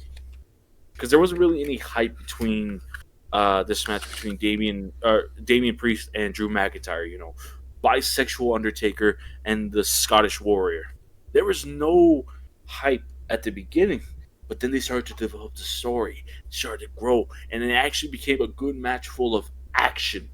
A lot of good spots too, a lot of dangerous spots as well. Oh, I forgot to give the EO match a rating. S. Yeah. Yeah. Mm. So Damien and Priest, they went at each other in a Sin City street fight, or in other words, a street fight. And they used every weapon at their disposal to take each and every single one of them out. Mm-hmm. These men were out for blood. These men were trying to destroy one one another. Oh yeah. Like they just wanted to beat each other to the point where everybody was entertained. Drew McIntyre took a selfie during the match Yeah. and tweeted out during the match. You know how crazy that is, shit. That's crazy. For you to do that, you to pose up right next to your opponent, take a picture, and post it on social media. Yeah. You're doing some devious work, Chad. You're doing some Devious crazy work. shit, man. You're doing some crazy work, Chad. But you're doing something right, if that's the case. But yeah, that match turned out pretty good. And what's his face? Damian Priest practically got knocked the fuck out. That's the best way I could put it. He got knocked the fuck out. And obviously, Drew McIntyre took the gold. Or not the gold. He took the dub, practically. He took the dub in a very great street fight. And not gonna lie, I would be willing to see it again. Yeah, why not? It was, from what I remember when I saw it, because he was streaming it through Discord. I was watching it. I wasn't there in person for the second night. I was watching it. From what I remember, it was pretty cool. That fight was pretty cool. Yep. Bisexual Undertaker versus the Scottish Warrior. Yep. So I guess we'll give that one a B. Oh, also one of the bigger matches of the night. I will give it a rating of an A. But I'll tell you what it is. It's the Fatal 4-Way match for the WWE Intercontinental Championship between Dominic Mysterio, Braun Breaker, Finn Balor, and Penta. That match was also all gas, no brakes. These motherfuckers were trying to prove a point. Yeah. There was one point where Braun Breaker at the beginning of the match came out of nowhere and fucking tackled a man. We didn't even see him. That dude just flew into the screen. Now, if you don't know, there was also a big dynamic too, because all four of these men were putting banger main events on Raw. One of the bigger stories was also that Dominic Mysterio and Finn Balor were both part of the same faction, the Judgment Day. Now, there seems to be a rift being formed between the two of them. But guess what? It worked out, man. All four of these men, I'm not gonna lie, this is one of those matches where I think we would have been happy with whatever happened, with who won. We would have been happy if Braun won. We would have been happy if Finn Balor won. We would have been happy if Penta won. But the main man, Dominic Mysterio, managed to take the dub. After Finn Balor does his coup de grace on Braun Breaker, on the other side of the ring, Dominic Mysterio frog splash across onto Balor and gets the pin to win his first title. His first main roster title. No, actually, the tag team champions were. Okay, his first singles title. No, wait, that's not right either. His first intercontinental. Okay, let's see. Oh shit! Whoops. His first intercontinental championship, which kind of aligns with his dad, both his dads, Rey Mysterio and Eddie Guerrero. Now, I'm always saying this because Dominic kind of resembling Eddie a little bit with the hairstyle and the what's the word? Cadence. Yeah, practically he practically copying Eddie, rest in peace.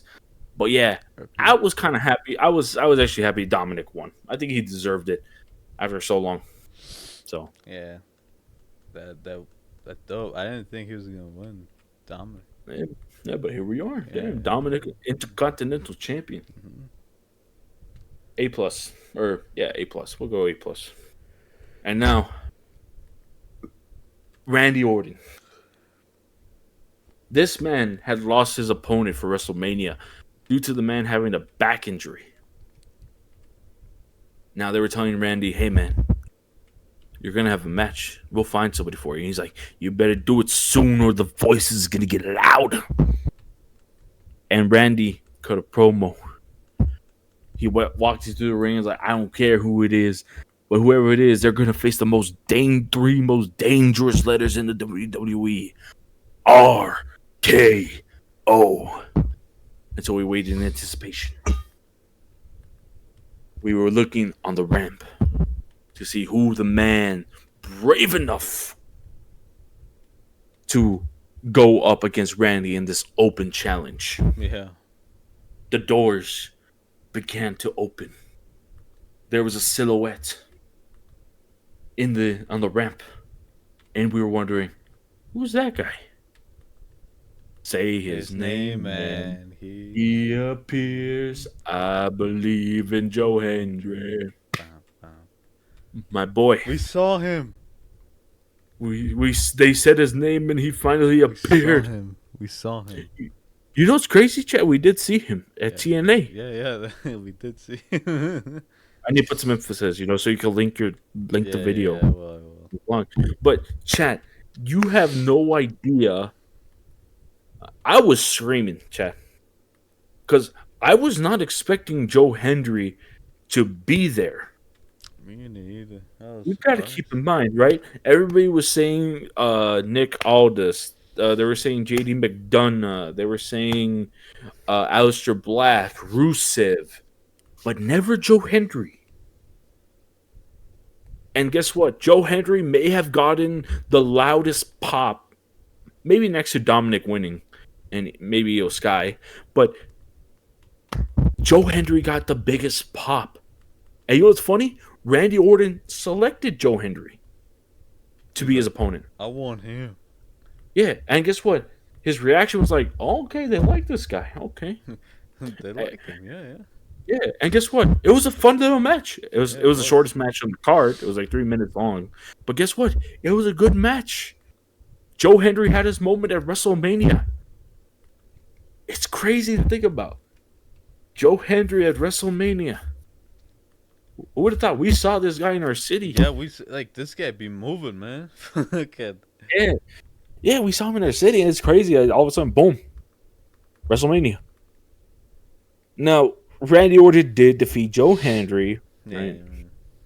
But I think it was a good thing that Joe Hendry was there. It wasn't okay. I need to clarify this too. This was not a squash match.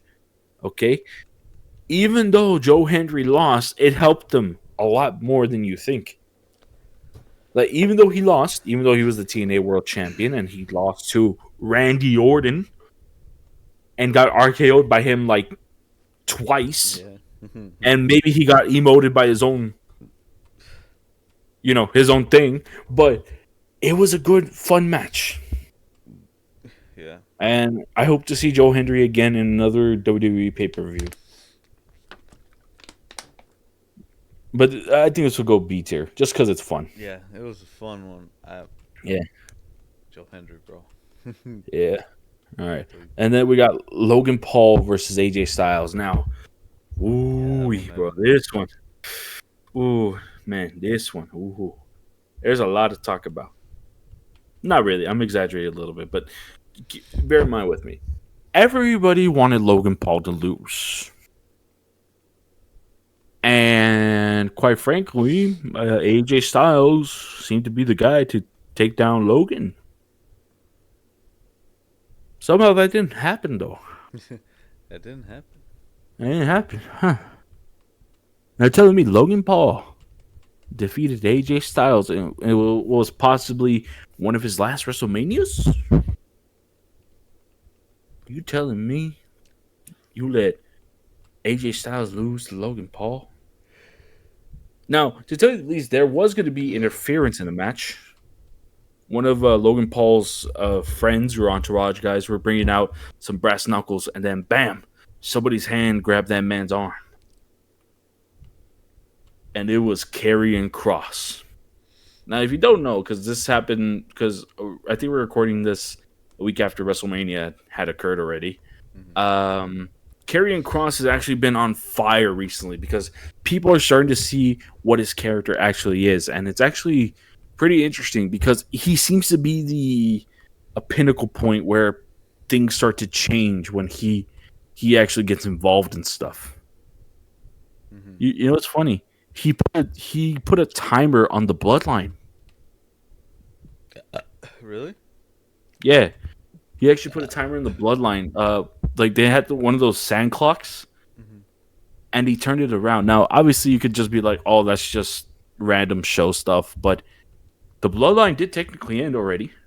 And it seemed like every time Karrion Kross got involved, the people that he got involved with changed. Now, it could be possible that maybe we see something happen with Sami Zayn and Jey Uso. We'll have to wait and see, right? But practically Karrion Kross was like, use the brass knuckles, AJ. Do not let Logan win. And AJ's like, nah, fam, I'm going to do my own thing. And then he got his ass beat. He got his ass beat, man. He got punched in the face and then pulverized. And Logan Paul got the dub. Yeah. Fuck him. Yeah. It was good action, but it falls into the C category. Nah, man. Oh. Fuck Paul, man. Yeah.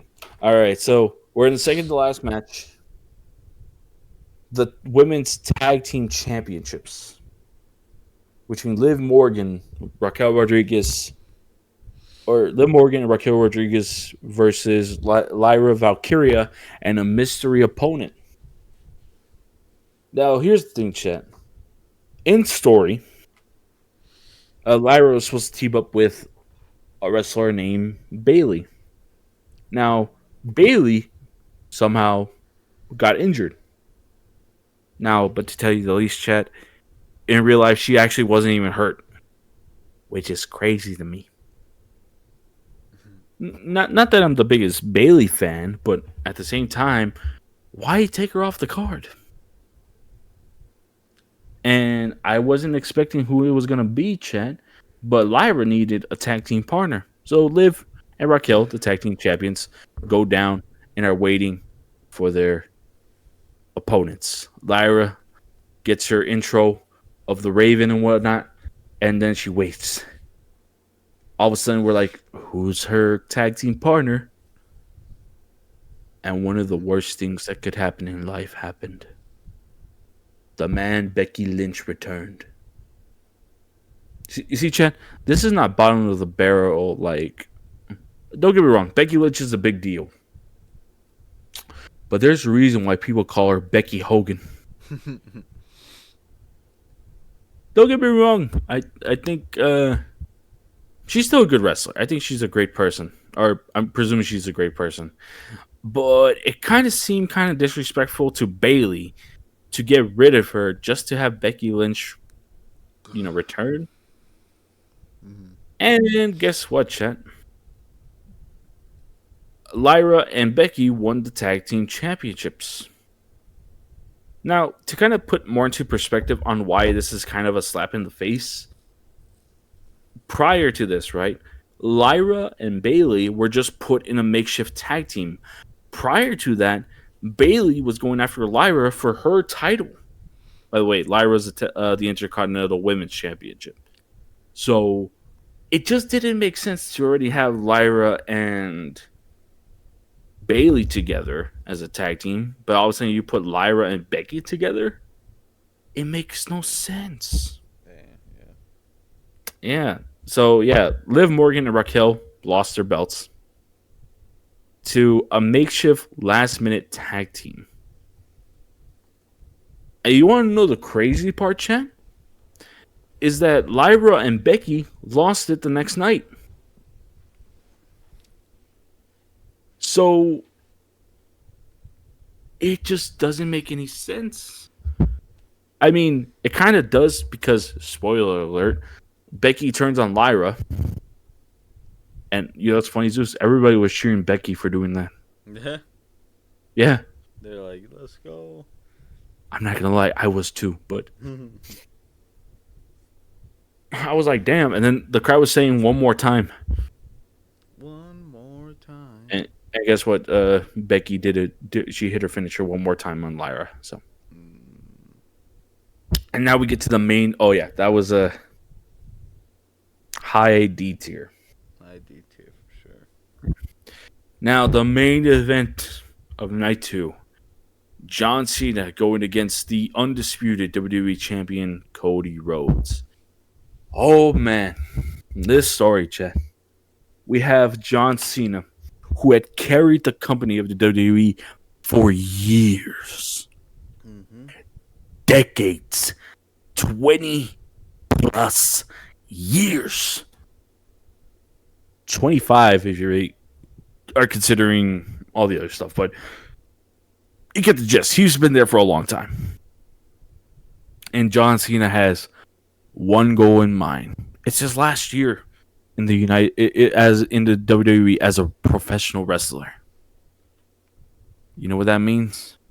He's got one more chance to solidify his name in history by becoming the 17th time WWE champion.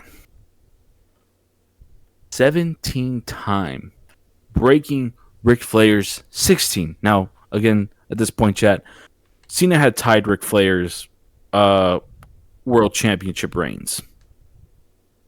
It was at 16. So Cena and Ric Flair were both tied together. And there was a strong possibility that it would have stayed like that. And then John Cena entered the Royal Rumble, planning for a miracle. And he was so close. My heart broke when he got eliminated last. Zeus was there too. Yeah. I was heartbroken. He was. I want to see the win, chat. And then he slotted himself into the Elimination Chamber without earning it, which is crazy. I'm like, you know what, John, you've earned this type of stuff. I think you should go for it. Yeah. Then John finally enters the Elimination Chamber match for possibly his last opportunity to try to main event WrestleMania. And then bum-ass Rock, that bald-headed fraud, decided to get involved in the whole thing, saying, Cody, I like your alcohol. I like your mom. I like Mama Rose. You're my mom. We're gonna become friends. You and I have become great friends. You know, you and me, Mama Rose, all the family become friends. You were like family. You were family. You know, but Cody, I need to tell you, Cody, as a friend, Cody, as a friend, Cody, I need to tell you, this is important, Cody. I need to let you know, Cody, as me, Cody, The Rock, Dwayne Johnson, Cody, to you, the American Nightmare. I need you to tell you, Cody, I love you, man, Cody, I love you. But guess what, Cody? The Rock needs something from you, Cody. That's right, the Brahma Bull, what's his called? The Great One. The Rock needs your soul. I want your soul. I want your soul, Cody. Touching him. Feeling him, chat. That bald-headed fraud was feeling Cody. He's like, I want your soul. Be my corporate champion, and you will have everything. That's crazy, man. And Cody's like, what? Yeah. Like, do you want to disappoint Mama Rose? Cody, be my corporate champion, and you could have everything. I just want your soul. And I want your answer at Elimination Chamber. So then Cody's waiting, seeing who's going to be his opponent. And after a final bout between... There were 6 men. It came down to 2. Oh, John Cena and CM Punk. And just as the fight was about to get good, because it was getting good, Seth Rollins came out of nowhere and stomped CM Punk's skull into the metal framing of the Elimination Chamber. Yeah. And John Cena, being at the age he is, pulled CM Punk into the ring and got him into the STFU, yelling in a way that I've never heard John Cena yell. He yelled, "I'm sorry," and choked CM Punk in a more brutal manner. He actually put his arm around Cody's neck, MMA style, or not Cody, CM Punk's neck, MMA style. Yeah. Yelling, "I'm sorry," and he choked out CM Punk. And Cena was going to WrestleMania. And Cody came out. He came to celebrate with John. And he's like, "I can't wait, kid. It's going to be great. It's going to be great." I know that's not Travis Scott. Yeah. That was Uzi Vert. Fiend. Travis Scott comes out. And then all of a sudden, The Rock walks down the ramp with Travis Scott holding the belt. They're both holding belt. Actually, that's a lie. I forgot they're both holding No, it was belts. Travis. He was holding a Travis holding belt. He's like, not Rock. "All right, Cody, I need your answer. What's it gonna be? Will you, Cody, give me your soul? Be my corporate champion. You'll have everything." And John, in there with Cody, looking at him, was like, "What are you gonna do, Cody? Don't do it, Cody. Cody, this isn't you, Cody. Don't do it, Cody. Don't." And he said, "Hey, Rock, go fuck yourself." That Toronto crowd yelled, cheering. And Cody was like, I told him. And The Rock looked so bummed out. And Cena's there behind him, smiling, like, "Yeah, Cody, do your thing, man. It's going to be you and me." And then Cody went to go congratulate John and tell him, "We're going to have a great match." And that's when it happened. The Rock gestured with his fingers across his neck. Cena's face expression looking like a angry old man. He pushed away from Cody and kicked him in the balls. The biggest turn in wrestling history. Yeah, it was. The greatest good guy of all time finally turned. Heel. Which leads us to WrestleMania. A pretty good match, I'll say the least, between Cody and John. Now, it was getting good. This match seemed like it was going to be a great ending. And then the referee got bumped. Nobody knew what was going on. John Cena was confused. Cody was confused. And then all of a sudden, you look up at the ramp. The lights start to change. It's Travis Scott! Oh, God. Taking an eternity to get down into the ring. I know. To fight Cody? To beat Cody? Keep in mind, Travis Scott is a He's a rap. stick bug compared to Cody. Yeah. Travis. Oh, he's lagging. Oh, hello? Hello? Was like them in the balls. What? You're lagging. Wait, repeat that? Oh, I said, you know who was going to do something? Who? John. Cena. So John kicked him in the balls. Hit him with the belt. Hit him with an AA. And like that, history was cemented. John Cena has the most world title reigns in WWE history. he beat Ric Flair's record. Shit. And you know what's crazy, Chad? This match could have been an S tier. Coulda. Yeah. It could have been. It could have been an A tier. At best, yeah. But because of that bald-headed fraud not showing up when he said it wasn't necessary to show up after he put himself in a situation where he needed to be involved since WrestleMania, Road to WrestleMania 40 at the Royal Rumble,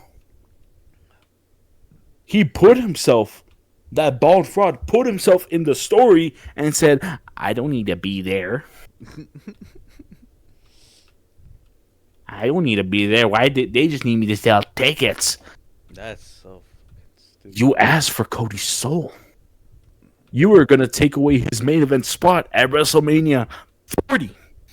You fought the man so that your tribal chief could fucking have the advantage in his championship match.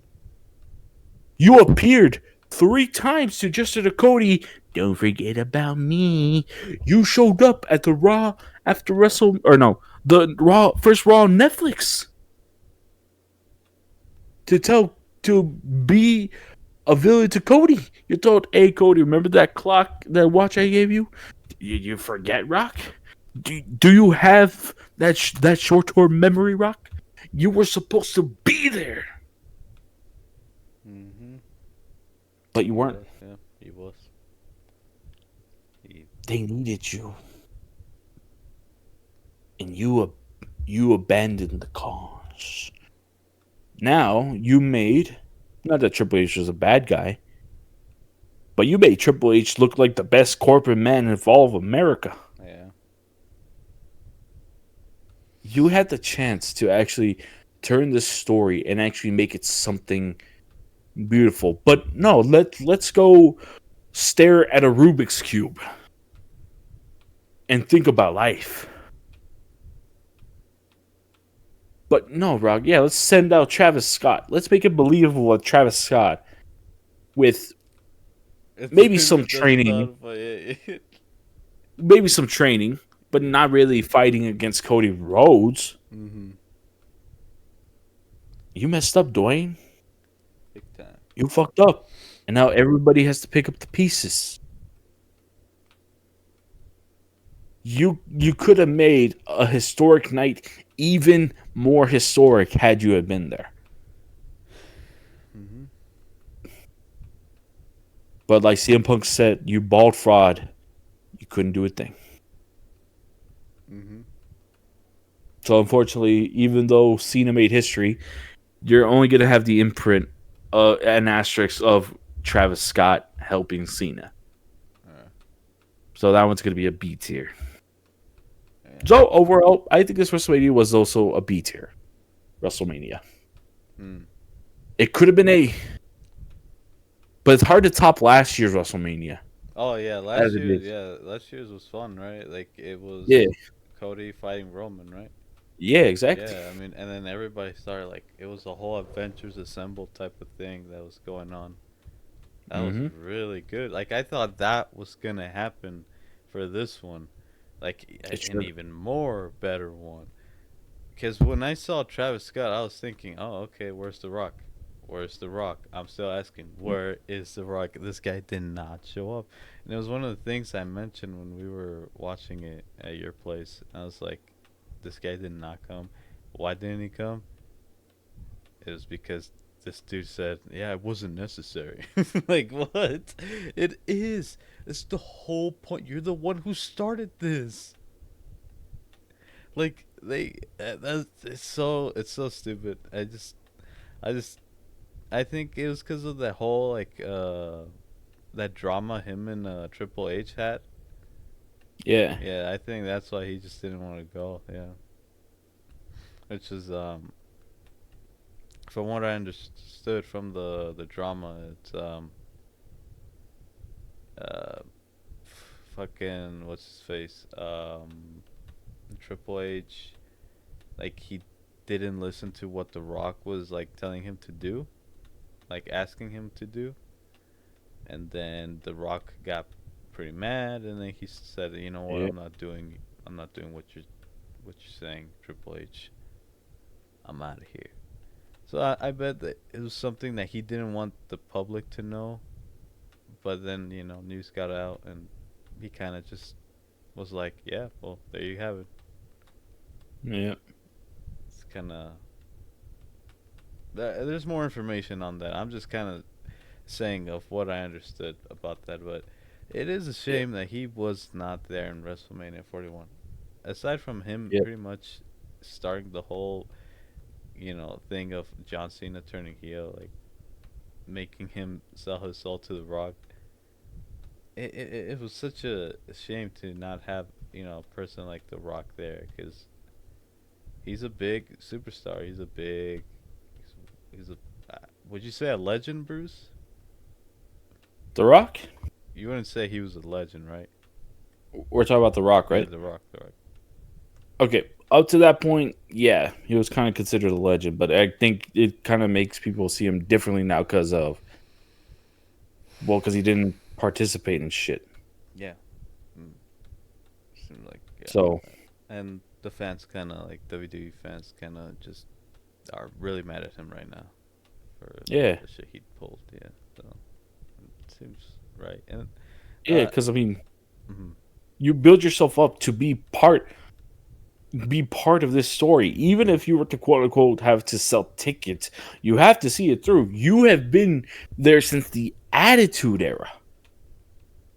You know how storylines work. You are literally in the board.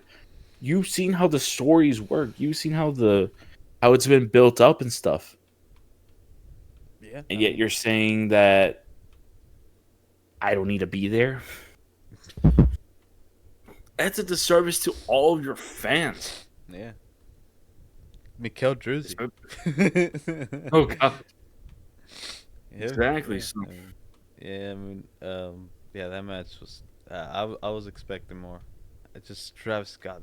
Low-key looking back, that shit pissed me off. I was just seeing his fucking bitch ass just come out with the fucking ghetto ass fucking wrestling belt. It's just so. Yeah, ugh. It's just like, why did they have this guy? The guy whose song had it. Fiend, Fiend, Fiend. The main theme song for WrestleMania. Fiend, Fiend, Fiend. Fucking. Even Logan Paul hate. I can't believe I'm agreeing with this guy. Logan Paul. He even said that song was so annoying now. And WrestleMania 41. It was so annoying, bro. Fiend, Fiend, Fiend. Like, oh my god, bro. Fucking Travis Scott, bro. I hate that dude. I hate how he was the one that came out there. Like, oh my god, dude. It's just so frustrating. And then the only match I really like that was the first match. It was the one with Roman Reigns, CM Punk, and Seth Rollins. That match was yeah, really good. I really liked that match. It was really good, especially because of that twist that Paul Heyman just, you know, yeah, you know, decides to choose Seth Rollins instead of this tribal chief. Which, oh man, that was so funny, bro. Especially because like yeah, we started mocking Mikkel Drizzy, you know. yeah. We did. My tribal team. My tribal. Shut up. You lost. Yeah, he lost. But I was gonna mention that it's a solid, yeah, C tier for me. Mm. WrestleMania 41. I think some of the Yeah, matches, especially the John Cena one versus CM Punk, Cody Rhodes, could have been better. It's just like the hype for it was kind of like, yeah, the hype was there, but the execution, oh, mm. terrible. It's terrible, but I did like how in our vlogs, how we led up, how we were pretty much filming to WrestleMania 41. Like, if you guys ever look up to see my vlogs, we see like pretty much all the like, yeah, like they could pretty much to the point it reaches to WrestleMania, where I didn't really vlog that much for that day, but still, you get to see it. You get to see some of it. I didn't show the John Cena versus Cody Rhodes fight, but still, it was still fun. Like that build up that even we had. That it's kind of cool to see that we had like a little vlog series in the vlog of the whole WrestleMania, the lead up to WrestleMania 41. It's kind of cool, but yeah, I mean, I had fun watching it with this guy when we were at his place, and watching WrestleMania 41 at his place the first night. It was really fun because, I mean, to be fair, WrestleMania is a big event, so it had to be good, and it was okay. I I, I think it was really good. Some of the fights I did, like the female, the Io Sky one, that one was really good. The one with um McIntyre and the bisexual Undertaker, that one was Yep. also good. So it was like there were some matches I liked and there's some that I didn't like, obviously. And it's a solid C tier for me. WrestleMania 41 really good. Though Yeah. just quickly to end it off, I just want to say uh, John Cena just turning heel was a huge fucking thing in the WWE. Like Bruce said, one of the biggest WWE superstars.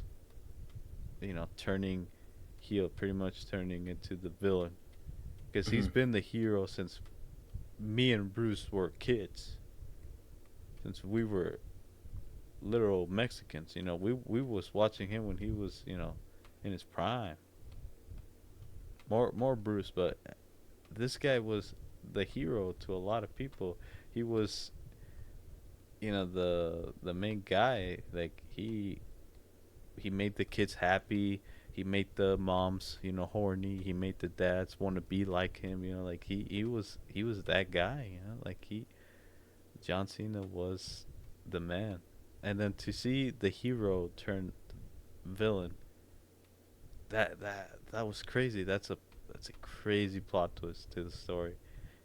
It's Yeah. insane. I mean, you should. I think they did see our reactions to it, but I mean, me, especially Bruce was like, "What? No way." Marco was like shocked too. Ivan was shocked. I was shocked. Daisy was shocked. Her friend was shocked too. I mean, it was a whole.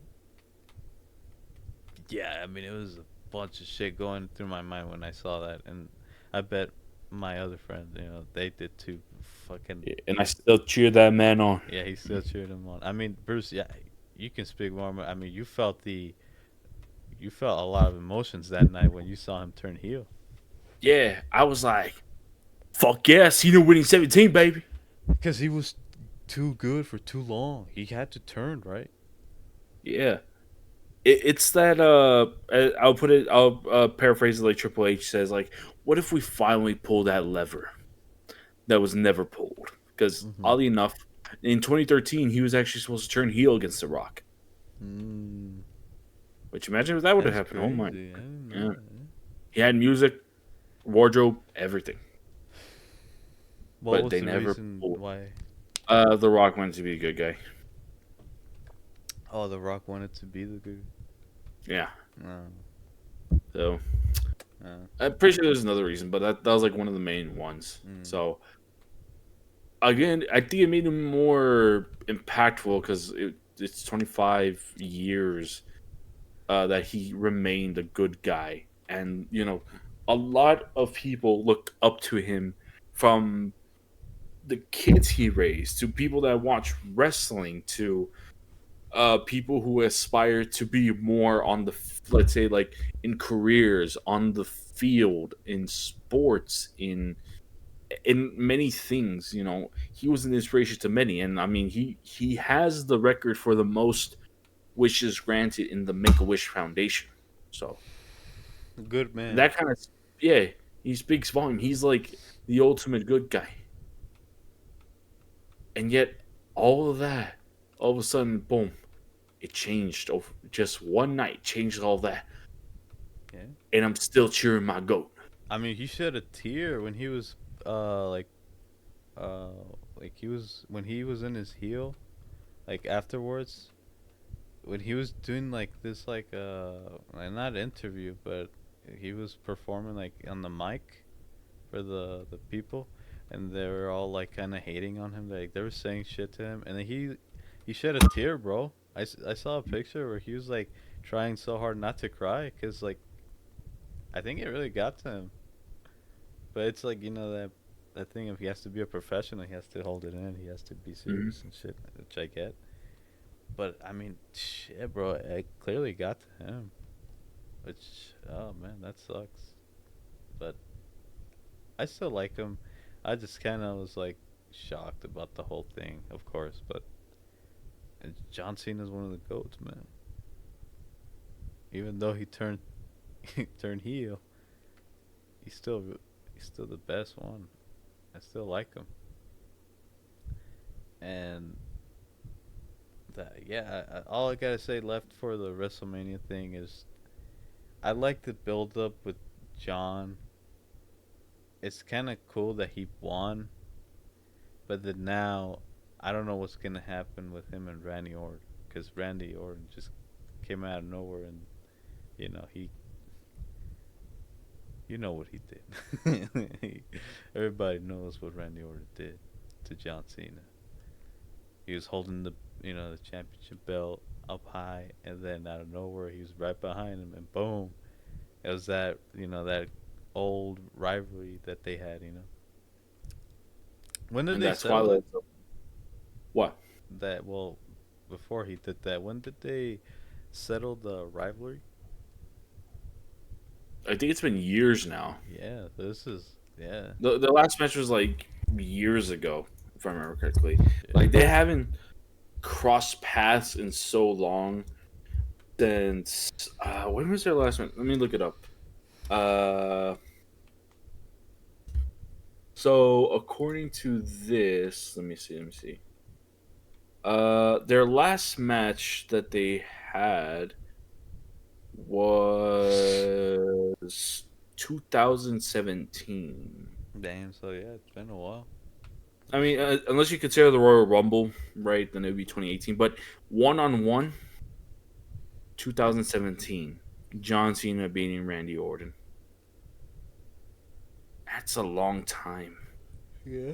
Oh, almost a decade You has think? passed since these two have fought each other. Yeah, yeah. You think for the next one between them both, it's gonna be Randy Orton who beats him? I mean, okay, realistically, no. Mm-hmm. However, I wouldn't be upset if Randy won. Mm. I wouldn't be upset. Part of me would actually be happy if Randy actually won. But I don't think that's happening. I think they're having John have a bit of a title reign for a while. Because let's face it, for John to win 17 and all of a sudden lose, Yeah, that'd be crazy. Yeah. it is kind of crazy. It's not the worst thing that could happen, but obviously they were like, so what was the point of giving him the title if he was going to lose? So in my head, my eyes, I'm okay if Randy were to win. Uh huh.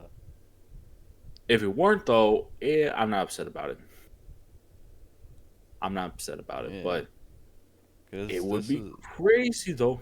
Uh huh. It would be crazy if Randy did beat John. And I think I know how it's going to go down. Ooh. So, practically, here's what I think. These two are going to have a great fight where they're going to just beat each other. Fight to the death, tooth and nail. And maybe John Cena realizes, oh, dang, I'm going to lose. And they're going to do a callback. Where John's like, oh, I can't beat this guy, but I can outsmart him. And he slaps the ref. And John gets DQ'd, but guess what? Because he gets DQ'd, Cena retains the title. So even though for the last time Randy may get the dub, he don't get the title.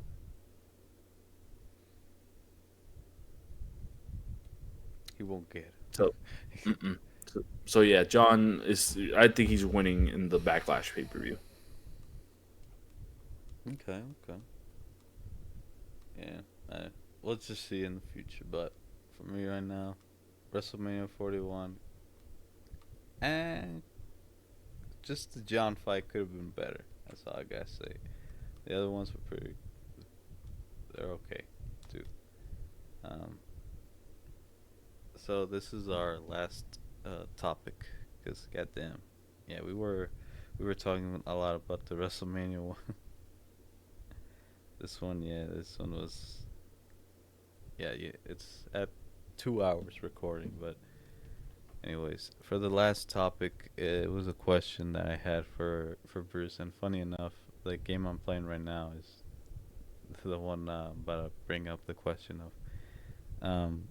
So Bruce, do you think the old GTA Online was better or worse? And do you think GTA 6 Online is going to be better? Okay, currently, I think GTA has reached its point where it's done everything it can do. Yeah. And it's still fun. There's a lot of replayability if you get involved with friends or you want to grind for a bit. Or even if you restart at level 1. Mhm. I think the thing is I think for what it is now, I think it's still it can still be comparable to some of the multiplayer games. Now, I will say though that maybe it's not as complete, or not that it's not as complete, but more so that it's not as expansive compared to recent multiplayer games. Mhm. Right? I mean, they still give updates every once in a while, and sure, maybe Yeah. you have GTA Plus and it gives you extra money and stuff, but is that really all that? Yeah. I mean, it's a C tier, but it's a good C tier though. It's like up there, where you could go back, play with friends, do a couple heists. You Yeah. know? It's still I mean, a lot of people say like GTA 5 Online it's dead, like especially now cuz of GTA 6 coming out this year. I Yeah, still have fun playing this game even when I launch it right now. I still think it's good. I still have fun playing it with you guys. I mean, back in the day, in the 2020, in those days when we were playing GTA a lot, I mean, we were having a shit ton of fun. And I mean, we were doing all kinds of missions and we were just fooling around. I mean, it was fun Mhm. to play GTA in those days because now we've kind of reached the point where we rarely get on it. And I feel like a lot of people do too, but is that a bad thing? I mean, no. I mean, we have other things going on in our lives, but we play other games. But to be fair, this game kind of, I get the, yeah, it's a kind of a dead game, but at the same time, it it's still good. Like it's still fun to play. Like go back Yeah, and play. It's pretty good. And yeah. I ain't gonna lie, for GTA 6, I kind of hope it's a slow burn, or better yet, like a slow, I guess, progressive expansion. I guess. mhm. Because as much as I think we want GTA 5 or GTA 6 Online to probably succeed, I think it's going to be a bit before we actually see GTA 6 Online. And on top of that, too, to even be at the levels that GTA 5 Online got to, I think it's going to be still impossible Yeah, for a bit. not only did the game like Rockstar did a lot of work into it, like I feel like one of the main reasons why the game did so well with a lot of people was because of YouTubers, Yeah. the content that they were putting out for this game. I mean, it did like especially let's bring up the Vanos crew. Like back in the day, GTA Online, what was the only thing you could do? Like missions, right? Or races. Like that was one of the only things you could do. Like free mode didn't have like this much like fun where you just fool around like just like randomly, like most of it was just planned out from the Vanos crew. So like back in the day, they kind of, they would fool around, but they kind of had things planned out to what they were gonna do, right? And their content for GTA, like, it was really good. I really liked it. I mean, Bruce, I'm pretty sure you liked it. Yeah. Yeah, it was funny. And then that fucking content like got to so many people's attention. It got a lot of views, to be fair. And then people just started hopping on the game, hoping to meet one of the Vanos crew or probably just have fun playing the game because at that time it was doing good. But it didn't have, again, like nowadays, it didn't have like the heists. It didn't have the missions where you rob, you go onto another map in Cayo Prico heist. You're not going into another map. You didn't have like these fun missions where you play a slasher or you're playing like Tron, like those missions. I'm talking about, like back in the day they didn't have the oppressors or anything like that, and pretty much free mode and the open lobbies, and even with friends, it was fun. It was different, but of course, like I'm trying to say, like today it has a lot of more options and more features, right? Yeah. But back in the day, like it was just like a whole lot of just fooling around with the game and doing as well as the missions. Like back then, it didn't have a lot of options, but now it does. That's why I asked you, like, do you think like the new one, like nowadays, like it's now forgotten?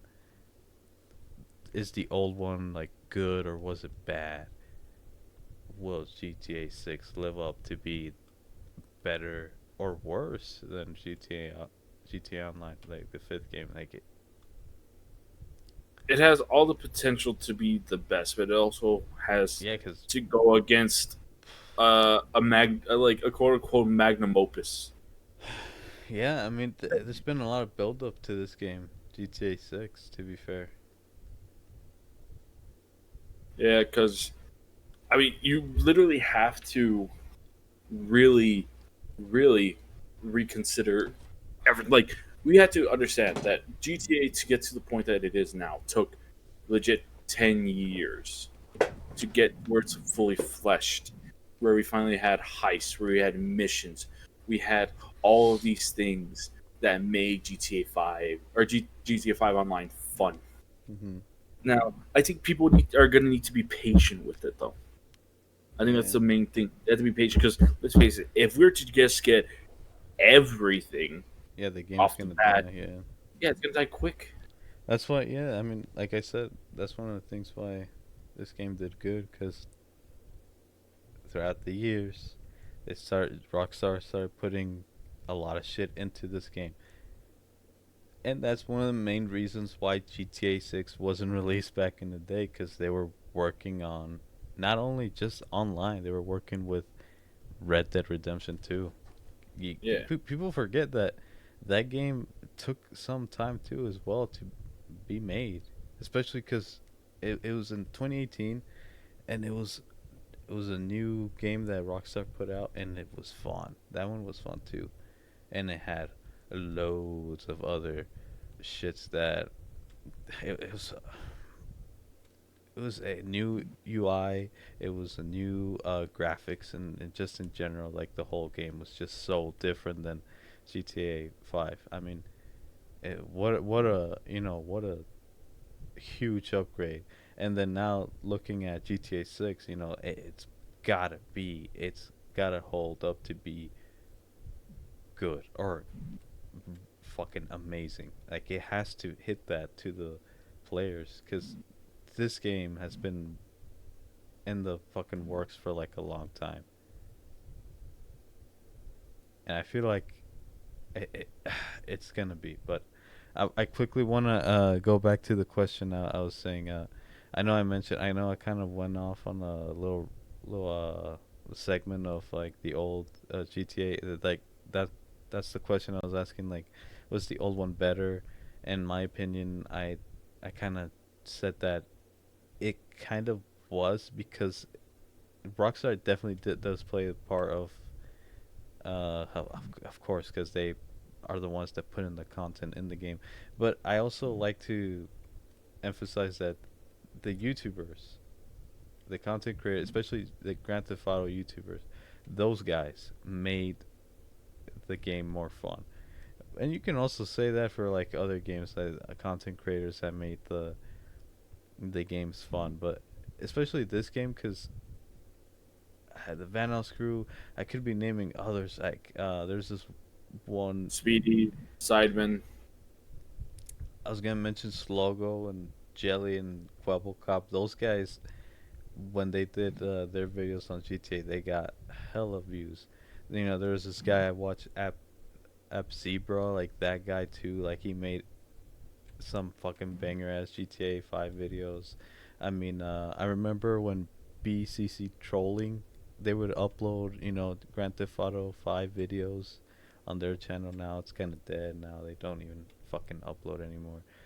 And then just constantly, I would see like loads of not just Call of Duty or what was popping at that year. I would see GTA 5 because GTA 5 back in the day was fun, right? But like I was trying to say before, like what I was trying to say was it didn't have the features that it does now. Like now it's a huge upgrade. Of course, new console, new gen, right? It has like a lot of new features to it.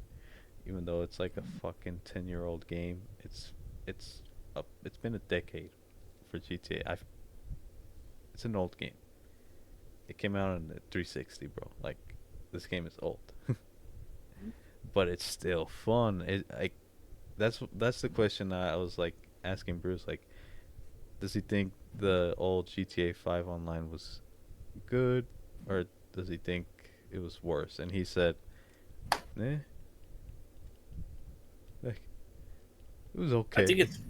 I think it was fun depending who you play with. I mean, you didn't? Did you play a lot from back in the day?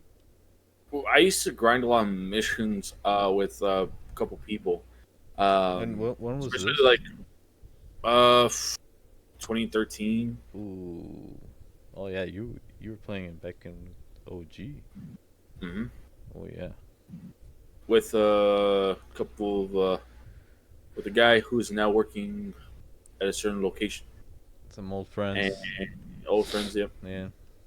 And practically, I used to play with them a lot. Rooftop Rumble. There was one mission where you had to fight downhill, which is weird because I never saw it get like imported to like the next gen consoles, quote unquote. Right?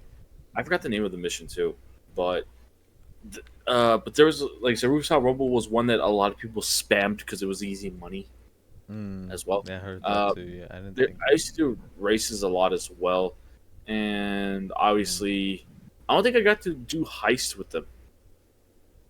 We did I heist, think right? Me and no, you. not with I did with you guys, Yeah, not yeah, with yeah. them, Yeah, not with them though, not them, man. which is weird because we played quite a long time together. That's weird. Cause the heist came out in what 2015, 2014. I'm Yeah, give or forgetting my take. years. Yeah, like I think it was around that time when it came out, and that was awesome, bro. Fucking hell.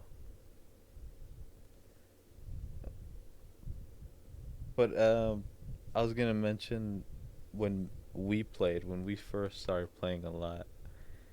Me, you, and like our old other friend group that we had during that time when we Yeah, were playing. I think you mentioned. I think you can mention them. Up to you, obviously, but Yeah, yeah. I'll just keep it quiet. I was just gonna say that it was fun. I had a lot of fun, and at that time too, right? They said that Grand Theft Auto 5 was dead, but me and you and our other friends were having a lot of fun. playing in Mhm. that, we're, we were finding way. The thing is that you can have fun in GTA 5 online if you and your friends find something to do. If you guys find something fun to do, if you're being creative and just fool around, and you can make a video out of that. Like, it's so easy to make a. I feel like it's so easy to make a video on Grand Theft Auto because it's like even though it's an old game, it's so like it's milked out. Like, there's no more milking it. Apparently, from what the people say, I still Yeah. find ways to like play this game and still probably make a video on because it's still fun to play. It's still this game I still enjoy playing. Like recently, I haven't been editing that video, but we did like a segment, me, Bruce, and Ivan, where we played. We were just kind of killing each other at first, but then we did deliver the pizzas, and we were just kind of like just messing around, like Yeah. just trying to stop the person from delivering the pizza. Like, that was fun. That was funny too. It was like there's still ways to make content in this game, and not just like from the role playing GTA role playing. I'm talking about like just in general. This game is still fun to play. It's still a lot of content to do in this game. It's still such a fun game. Even when we were playing it back then, Bruce, when we were playing it with our other friends, it was still fun to do that. And oh, bro, I gotta tell you something. The clips I had back in the day, I don't know where they Mm. at. I had a ton of them. I had a ton of Grand Theft Auto 5 clips, bro. Yeah. I, it's still, I think it's still my PlayStation 4, but I would just have to Check it out. yeah, I would just have to check it out. Yeah, I think I'd have to get old the PlayStation 4, the one I got in Dust the 2018. dust off the old PS4, put it Yeah, back where it belonged. yeah. Yeah, I remember I had a lot of clips too, but unfortunately I had to reset my PlayStation 4 a couple times. So Mhm. some of that footage is lost to history. Yeah, yeah. I think I could still get it, but I don't know. Just have to y'all just have to wait and see, Chad. But yeah, just to end this little segment of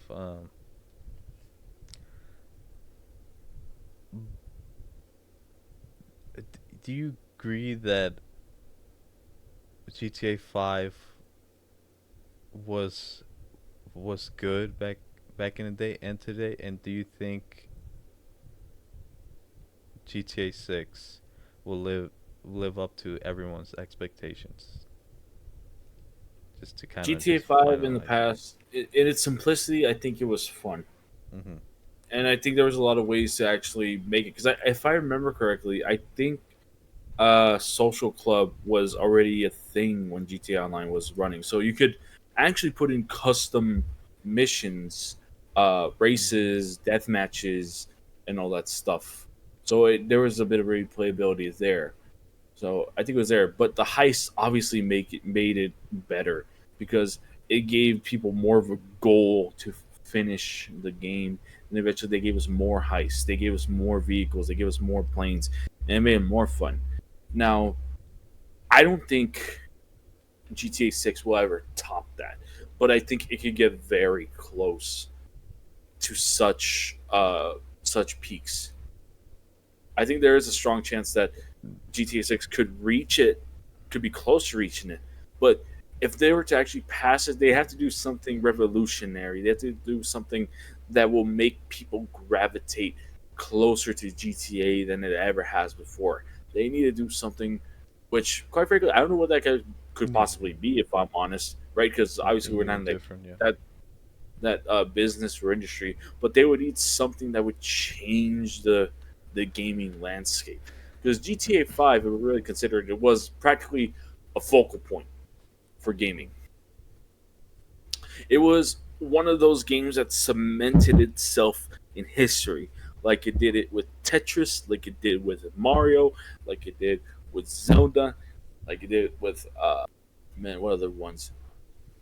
a couple. Well, like I said, legendary games like GTA 5 is practically up there because it made online. It was practically one of the peak versions of online gaming, and it's hard to replicate that, especially in this era. And Mm-hmm. who knows? Maybe with Generation Alpha and Beta, they're coming up with us, right? Maybe there's a chance that GTA 5 actually, or GTA 6, I should say, actually does something where it changes the landscape again. But I don't think it will reach that peak. Yeah. It'll get, it'll get, it'll be like fingertips away, but it won't be there just Mm-hmm. yet. I mean, what I wanted to say, I still, I still like this game, GTA 5. I think it's one of the best games. I mean, it fucking made one. Uh, that's including, I guess, including the crypto. Not crypto. Fucking. I was thinking about crypto. I saw on Twitter. I was saying the micro transactions. Like that's including that. It made $1 billion. This one game, bro. This one, and it's still making money. Even in day one, when this game first released, it made so much money. It made so much money, man. It was insane. It like how people just like just bought this game and like it made so much sell. Like it just this game isn't like the fans love this game to death, even to this day. And it's still insane to me how like so many people like still play this game and still buy it.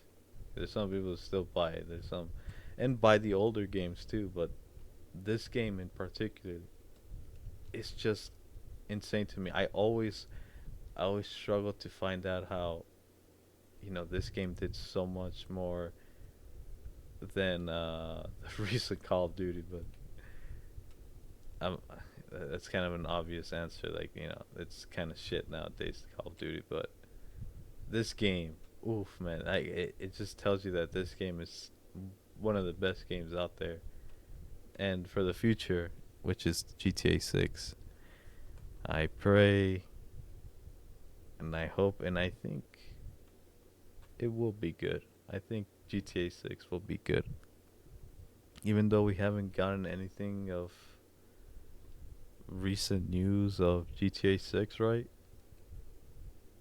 But we will receive something in the next few months or weeks because I haven't Yeah. I haven't been seeing anything for it, which is kind of crazy. I thought Rockstar would be putting out something about the game, but no. Yeah, I don't know. Maybe more into the next few weeks, maybe. But I'm hyped for GTA 6. I think it's gonna be good. I think it's gonna have like a lot of new stuff to it. I think I think it's gonna break records as like not just in sales, but one of the fucking best up and coming video games of all time. I mean, this game has been hyped up for pretty much a decade long. Like it's been in the works for a long time, and now it's finally happening, coming out at this year in the fall of 2025. I mean that I can't wait for that game to come out and make content with Bruce in that game. It's gonna be fun. On PC, probably. I I'm not getting it on PC. I don't know what you're talking about. Even with PS Plus raising the prices. Nah. I mean, my PC can't handle it. To be fair, It can't? it can't. No. Damn. Yeah, it's shit. It's a ship. You see, I need to get Shit. one, bro. See, Chad, this is why he needs to get a job, Chad. This is why I need a new job. This is why I need government checks. Never mind. Maybe, who knows? I just can't wait for that game. I'm hyped for that game. Maybe the minimum is your specs. Who knows? We'll just have to wait and see for the minimum because they haven't released them. To be fair, on Steam, but yo, I'm hyped for GTA 6. I will forever love you, GTA 5. Hey, maybe in the future me and Bruce might get on it again. Maybe. But yeah. Aside from that, thank you guys so much for watching this long ass podcast episode. I hope you enjoyed. Make sure to leave a like and sub. Go ahead and check out the socials and go ahead and check out Bulls Are Blue. I hope if I'm able to convince Chris that I could upload this episode in that channel. You know which one I'm talking about? Yep. Yeah, I'm praying that he might give me the account so I can upload this there, and then I can upload it on my channel, and then maybe I'll make clips of it on his channel. You know how Joe Rogan does clips? Yep. Yeah, I might try to do that, but we'll just wait and see. I gotta get that account. So yeah, thank you guys so much for watching. I'll see you in the next Angry Mexicans podcast. Bye bye.